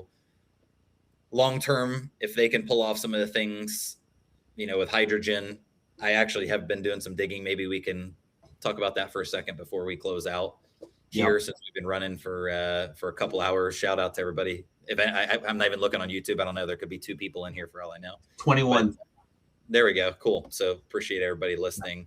Before we jump to hydrogen, though, I just wanted to round out a point, come back to a point you were making about the technology. So when you know everything we're watching, it just seems so simple. There's 6 propellers. We all understand helicopters. We understand planes. There's not a lot on the plane. It's light. It's minimal. And it just seems so normal, but behind this is some incredible technology. And to the point about battery efficiency, I mean, there's so many things that they're doing. You listed a couple, but there's even some of that speculation around their patent where they can, as they're coming down, they can use the propellers to charge the battery a little bit. And I know with these routes, they weren't, you know, they weren't at a high elevation, but I wonder, you know, it seems like they've been thinking about this for a long time and trying to squeeze as much juice. And that, to me, if that's true, you know, would be another example of their engineering prowess and the ability to think like, what else could we do? You know, and whether that patent leads to anything or not, that was pretty cool. But then as I step back, you know, to just sort of seeing how normal this is, they seem like an N of 1, right? Like there's nobody else doing this. No one else is making this look so easy, and we know how hard it is. And so when you start to think about what they've just done in New York and airspace and major airports, landing with people on the flight deck, you know, there's so many downwash doomers who are probably now going back to look at their posts being so confident that Joby wouldn't be able to pull this off just because of the downwash. And so we're starting to see, you know, how all this technology comes to play and how real it is. And then you start to think about this is one platform. They have 3 that they've talked about, and I'm counting the S4T as a separate platform, even though it's sort of built on the S4. They're moving on to, they're able to sustain this kind of development while they're expanding their reach into other areas. And so, you know, N of 1. There's, you know, I know Beta is done a lot of great things. Archer's doing things. There are a lot of upstarts that are coming up with interesting, novel, you know, tweaks on the eVTOL model. It's going to be great for the industry, but I'm really excited. And the reason why I focus more on Joby is just they're the ones who have something that you can actually talk about and you can see. And so I'm just so excited. I know we all want this to happen now. We want to see Dubai operational. We want more planes coming off the line, and we're trying to read the tea leaves to when that's going to happen. But you know, smooth landings, safe landings, no conflicts, nothing got scrubbed. They did this in front of the entire world. You know, phenomenal. Yeah, no, I agree with you. The piece of technology, I think, or the piece of your commentary there on technology is crucial. Doing it in front of everyone is obviously crucial, but it is a fact that there's not another aircraft on planet Earth that exists that does what the S4 can do as of today. And that statement has been true for several years, and it looks like it'll probably continue to be that way for the foreseeable future. And, you know, as we highlighted in that video, Joby is winding down the mission when they're just doing some basic hover taxis at JFK Airport. That's at the end of, they've already performed, they've already flown around other aircraft. As we saw, there was helicopters, not just the chase helicopter, but other helicopters operating. Other you know, we'll just use for an example, and I think it's fair because they're not even trying to really get into the air taxi space for now. They're into autonomy and much further out. So I think we can use them as a agnostically, but Wisk just said that they put out their second prototype aircraft. And again, this thing is just doing hover tests. No one else is really actually doing anything further than that. You've got Vertical that's done a few things, which was exciting in some senses. You know, Oliver Walker has talked about, you know, that just from the UK angle, and Buddy Denham did shout out to one of the test pilots for Vertical when they pulled that off. But the thing that is, you know, that's great. It's exciting, the space. We need it to grow. We need companies that are competent, companies that can actually fly. You know, renderings, those days are done. That charade doesn't work anymore. You have to, this is what Joby didn't pass the bar. They set the bar. You have to be able to fly around a major metropolitan city. You have to be able to take off vertically. You have to be able to land vertically. You have to be able to do it quietly, safely, with people standing literally feet away. Otherwise, you know, there's really not much to say about that delivery. But also, Vertical Aerospace, probably the closest one that we've seen that has a piloted transitions, not to dunk on them, but they came out and said that they're changing their aircraft, right? It's going to be a completely different aircraft that they're delivering, which is not what they're flying, which is, again, something different. Joby hasn't changed their design. They settled on that back in 2017. Hence, that's when Toyota saw it fly for the first time and invested 2 weeks after they saw it fly for the first time. So anyway, a lot to chew on there, but Joby it's not a race. It's not even anything. It's just Joby setting the mark. And it's really exciting to see all of that come to fruition. And obviously a huge piece of that was with New York City this past week. Yeah, and it's exciting in terms of the other opportunities they have outside of the S4. So with the S4T being demoed and L3 Harris putting out a press release to say that their partner, you know, they conducted their demo in front of the Department of War officials, et cetera. The stuff that they're doing, you know, that's sort of in Yuma and other places where they seem to be putting a lot of energy and doing a lot of hiring. I really am happy with the core technology, the people behind this. And I think, you know, there was at one point like a race to see who was going to be first, and it was just more competition amongst the industry. And now I'm thinking of this maturity that they're demonstrating as an advantage just purely for Joby, right? In terms of, if you're going to get contracts from the government, you're going to need to show that you can do what you say you're doing. And they're showing it, right? Whether it's with the variant specifically, or whether it's just, you know, comfortable with the manufacturing process and having a plane that's this far into FAA certification. And then I think internally too, you know, if you're working in this space, you want to be building and you want to be flying. You want to see your stuff out there and actually doing what it's supposed to do. And so I think this is great for Joby. I think this is probably an amazing hiring advantage for them to continue to attract the talent that they need. And then obviously, I think it puts them in a pole position for certain contracts or abilities to advance their discussions with different governmental officials as they see the capability. And behind all of this, you know, maybe there's opportunity to take some of the technologies they've developed and continue to roll them into additional platforms, or take what would work for the commercial space and then have time to develop something that would fit for a government mission.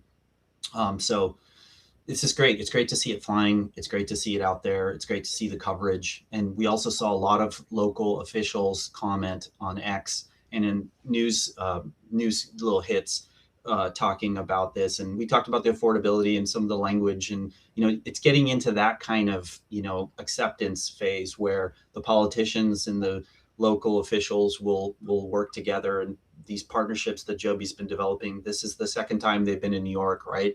So they're coming back. It went off without a hitch. I think it builds confidence for all of these people that have to help with that final mile of public acceptance. And maybe we'll see some acceleration there. It'll be exciting to see you know, a passenger. Maybe that's the next milestone that we can look forward to, because these flights are starting to just look routine now.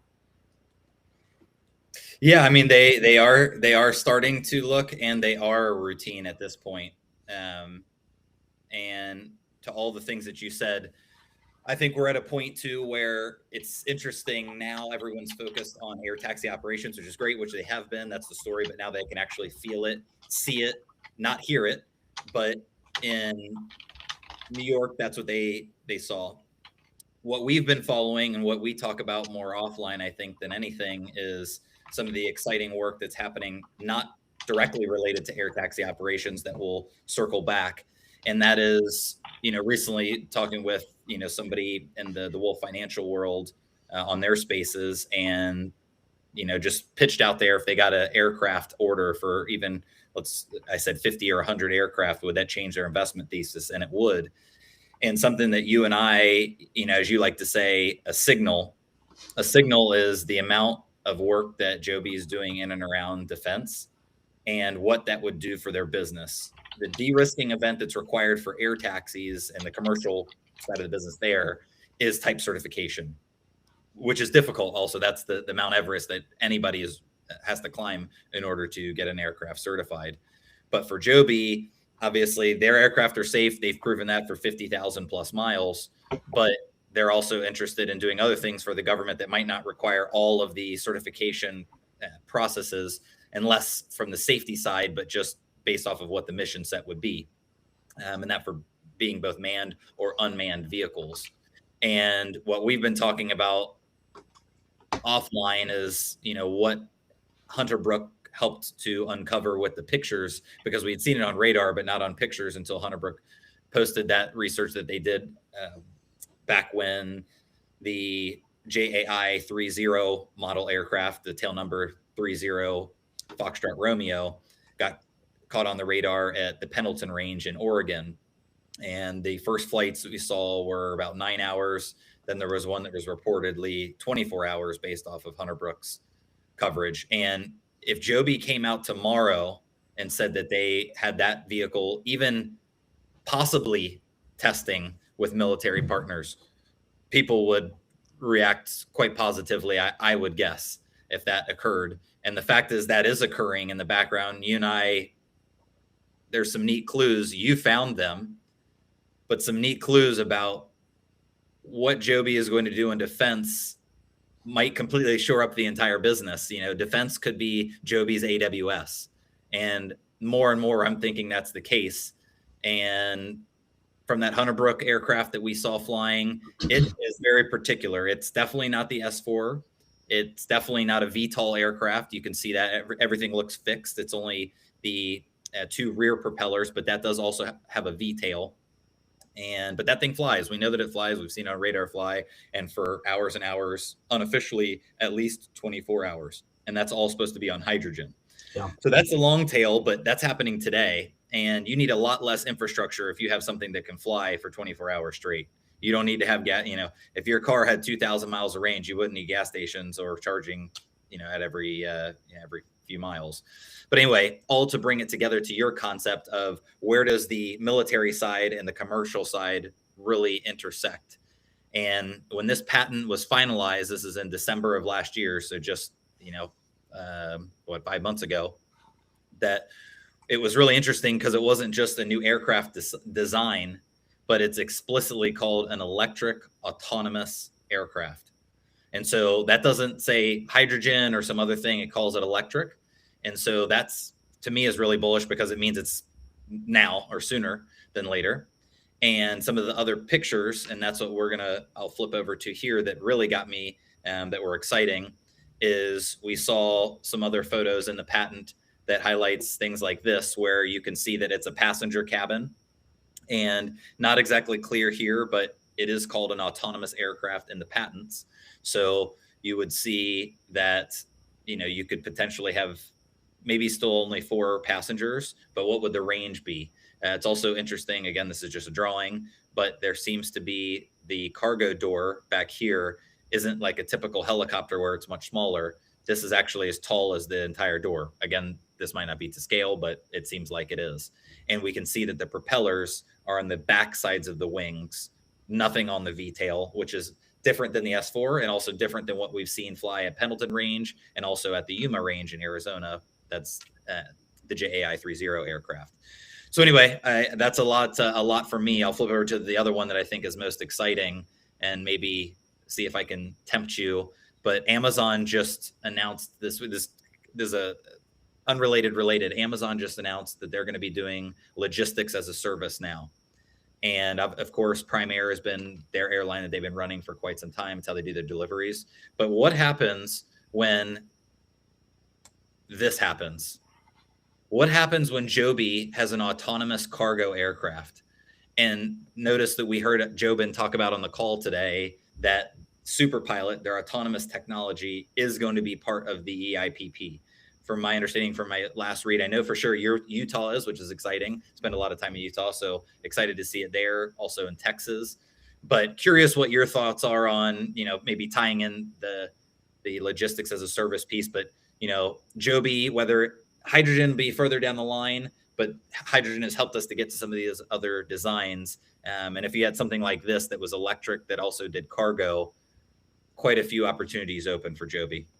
Yeah, I mean, cargo isn't sexy, but there's a lot of interest in cargo. There's debates online about whether, the beta model of going cargo, conventional airport, regional airports is easier, faster. Obviously, Joby, made its bets on going out with the S4 as an air taxi business. But like we've talked about, the technologies that they've developed and their know-how and their experience and the 50,000 miles of flying and battery testing and stuff can be repurposed. And to the point I made earlier about optionality, this is a fantastic example, right? So you hear them talk about it also in terms of revenue, how they might either lease or sell or run the business themselves, depending. So I think for people, for me, if I was worried, I'm not worried about, how do they make a business out of this? It's sort of like the SpaceX model, or like, oh, well, how are they going to just make money off of, launching Dragon missions? And then it's like, well, then you see what comes next, and then you see the capabilities, and then you see they can start putting their own satellites in, and next thing you know, it's like, oh, now I get it. And I feel like that's the potential with Joby as well. The brain power, the experience, the regulatory pathways, both in the military and with the FAA, and then also the global reach, and then the advantage of being, an N of one. So I think they can pivot, and I think they'll just be constrained in terms of focus. And at the top of the company, you have Joe Ben, who's been laser focused on certification, but at the same time being able to challenge the team to produce these other pilots and demos, and they're constantly filing new patents. They have that flight research team. The way I look at it, it's eerily similar to Palantir. So hear me out here. When I was looking at Palantir initially, you saw this business that had been quietly growing and building this core technology that was incredible, and being used in the most sensitive kind of government environments possible, and literally battle tested, no hacks, et cetera, et cetera. And it just quietly grew, and it had this incredible moment where their government business and all the learnings they got from the government business were perfectly suited for the commercial space, where this thing called AI happened. And next thing you know, two sides of the business were equally compelling. You had the Palantir government contracts, and then you had the Palantir commercial business, which just roared to life. People thought that commercial side was going to overtake the government. And now look at where we are, with Palantir technology being essential to optimizing government, whether it's on the military side, whether it's the IRS, whether it's the Food and Drug Administration delivering COVID vaccines to people, supply chain, et cetera. And so the lessons from one side can apply to the other. And I see Joby almost not an exact reverse, but they came out with this commercial platform. They used their early military contacts and contracts, DARPA, et cetera, AFWorks, to develop that core technology that was for a commercial purpose. And then lo and behold, now all of a sudden there's so much excitement about that same commercial technology applying to the defense side. And like Palantir, there was a similar moment where AI/drones all of a sudden have changed warfare. If you haven't been following that story from Ukraine to Iran, you should check it out. But the way that countries are going to use their military is completely changing in just these past 4 years. And so I think as you look at the defense contracts that are coming down the road in terms of where the Defense Department is spending, or the Department of War is spending, it's got a $1.5 trillion with a T proposal out there. There's an organization called DOG, which I posted on an X, that grew from, say, like sub $300 million allocation last year, and now they're asking for 50 billion plus for this next year. So the seriousness that people are looking at this, essentially autonomous or attritable or quiet electric type of drone related technology is just mushrooming faster than I even imagined. And so I'm really excited because I thought, just like with Palantir, you buy Palantir for the government business, but you get the commercial business for free. Joby seems to me like the opposite. You're invested in it, or you follow it because of what it's doing in the commercial space, seeing it in New York, in Dubai, etc. But what you get for free is potentially what might come down on the government side of their business. And so I'm really excited. These patents, the core technologies they've developed, I think are going to be put to use. And they have the flexibility to pivot. It doesn't all have to fit into an S4T or an S4. Sorry, it can fit in something else. And then you go on and you start thinking about where they located. Well, they happen to pick a really smart place to build to scale manufacturing in Dayton, Ohio. Anduril's in Ohio. There's other companies in Ohio that defense contracting that there's some nice synergies with that too. And then I also love the fact that this isn't a Silicon Valley story. This is a Heartland of America story. This is a return to the Wright brothers in Ohio. So I'm really excited about Joby. That's why I like tracking it, and it's great to do these calls with you and hear from the community too. Hopefully, everyone's as enthusiastic still about the company and what's to come.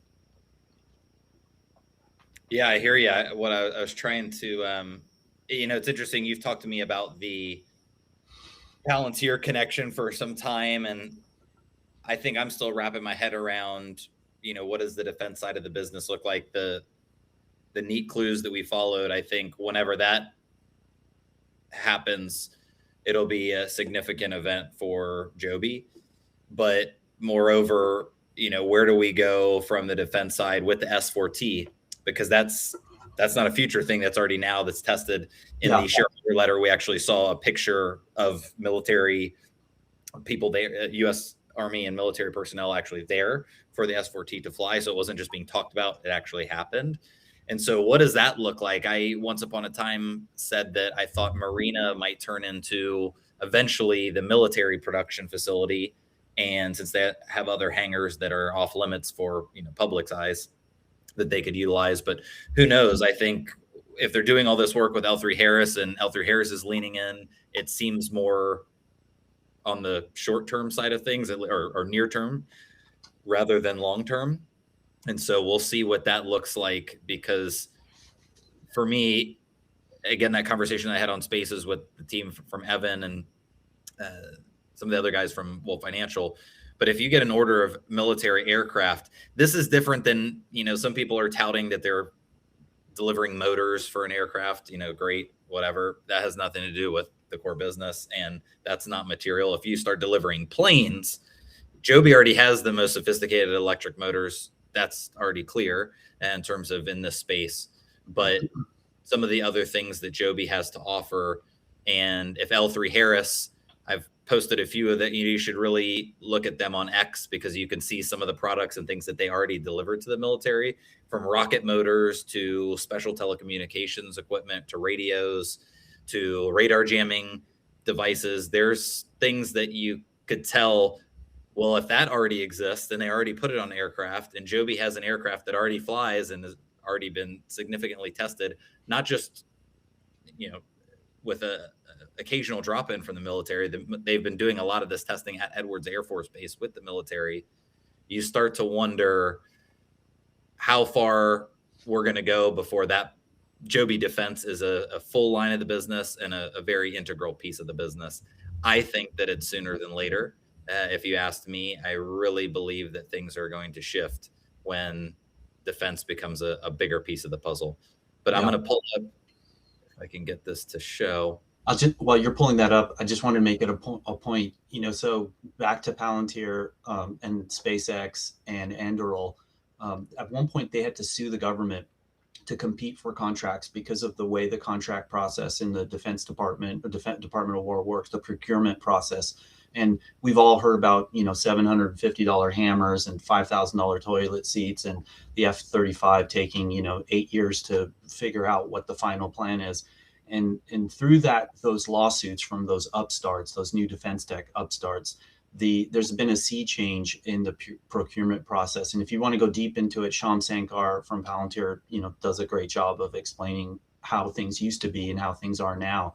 And so now, and I'm just sort of clipping this to make it a simple point. But if you imagine 10 years ago, you might have to go through 5, 6, 7, 8 years, and each wing or each branch of the military would come in with their requirements, and there'd be this massive 800-page PDF of all the requirements. And a lot of these companies that had technological innovation couldn't participate because it just was too demanding, right? And so you had the usual suspects kind of winning these long contracts and then getting a percentage above what they spent. And now there's a change in the procurement process where if there's a equivalent off-the-shelf product that meets, I want to say like 80%, don't quote me on that, but if it meets the majority of what you need, you need to buy it.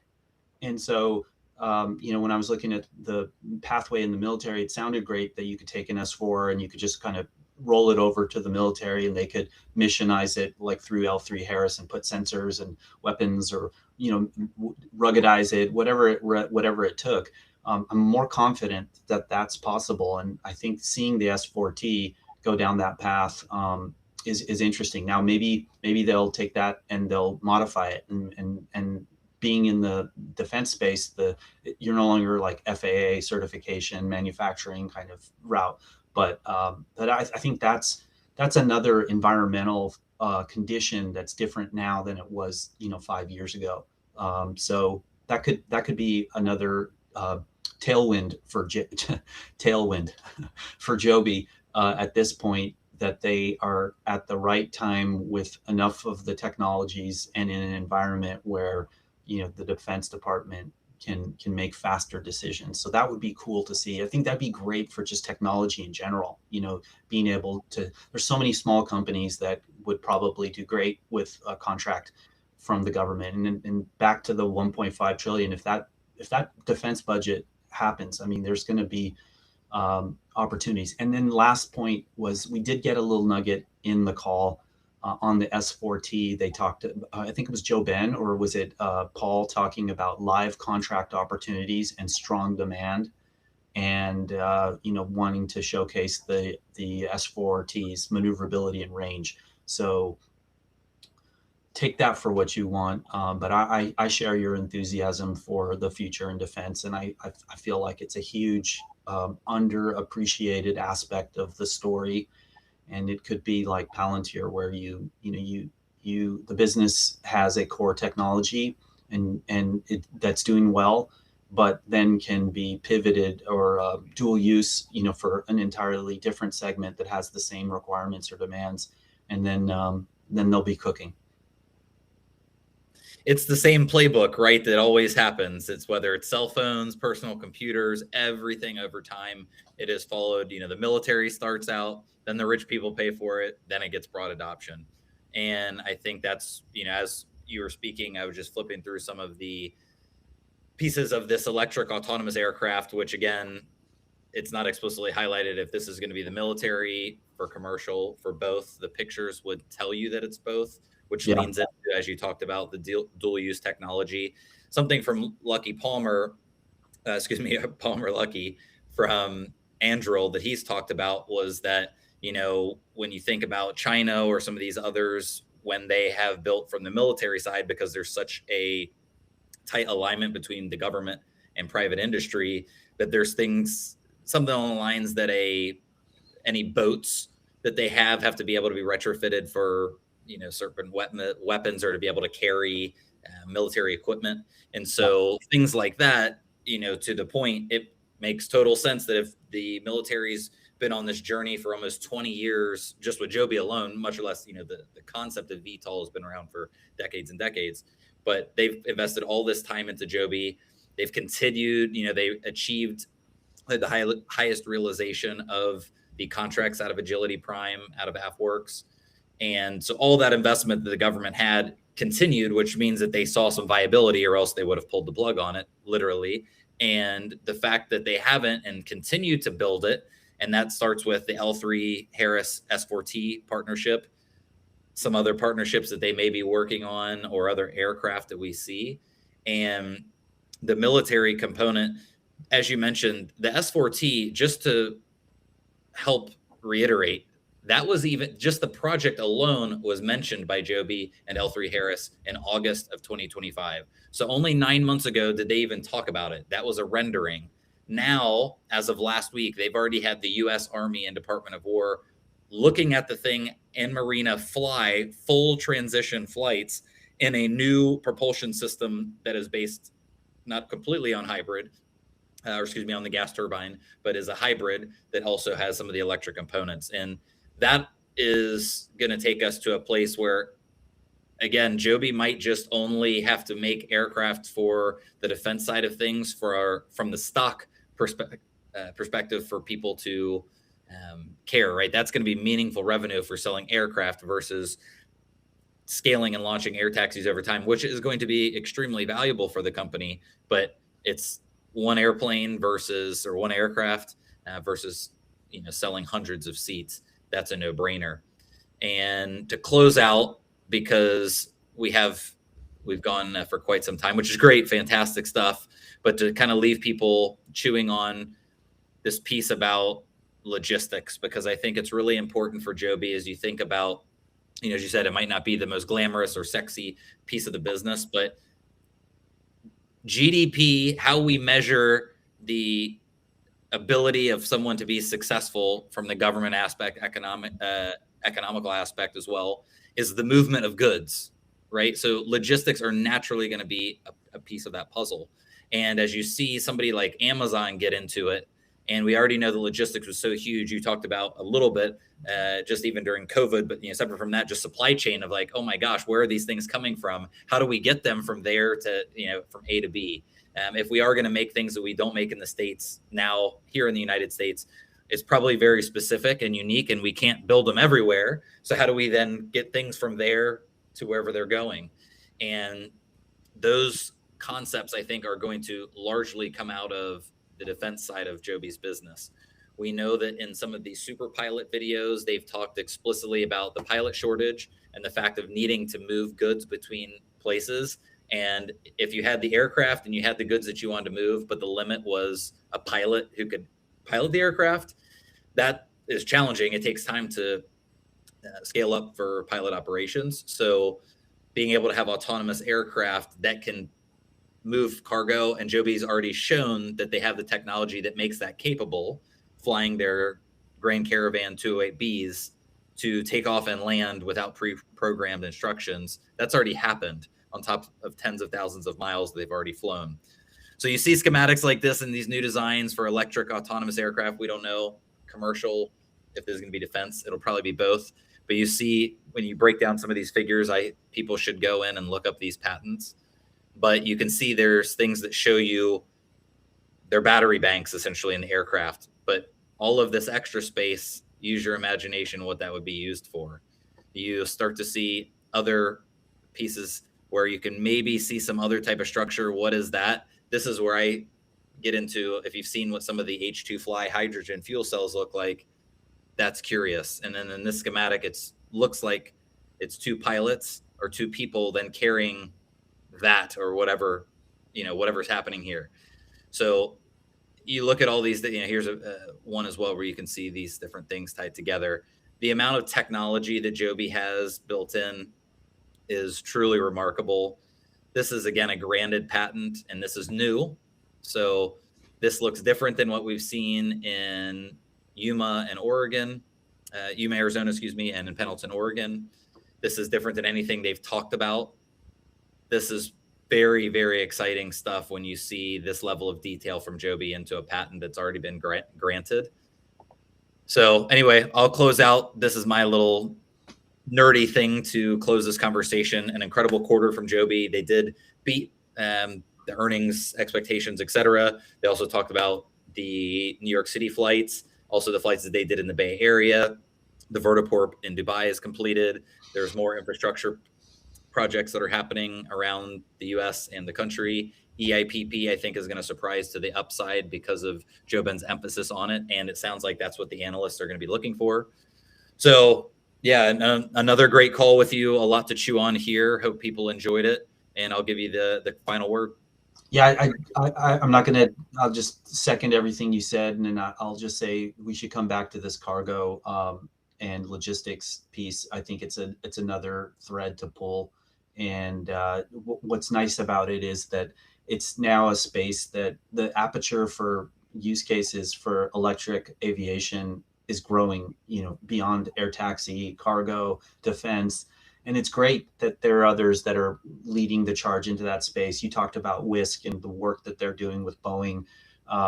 One of their people went to Boeing, so there's good synergies there, and they're pushing the frontier of FAA. We know ASI is doing stuff on the ATC that's going to help, for that autonomous future when there's lots of these things in the air.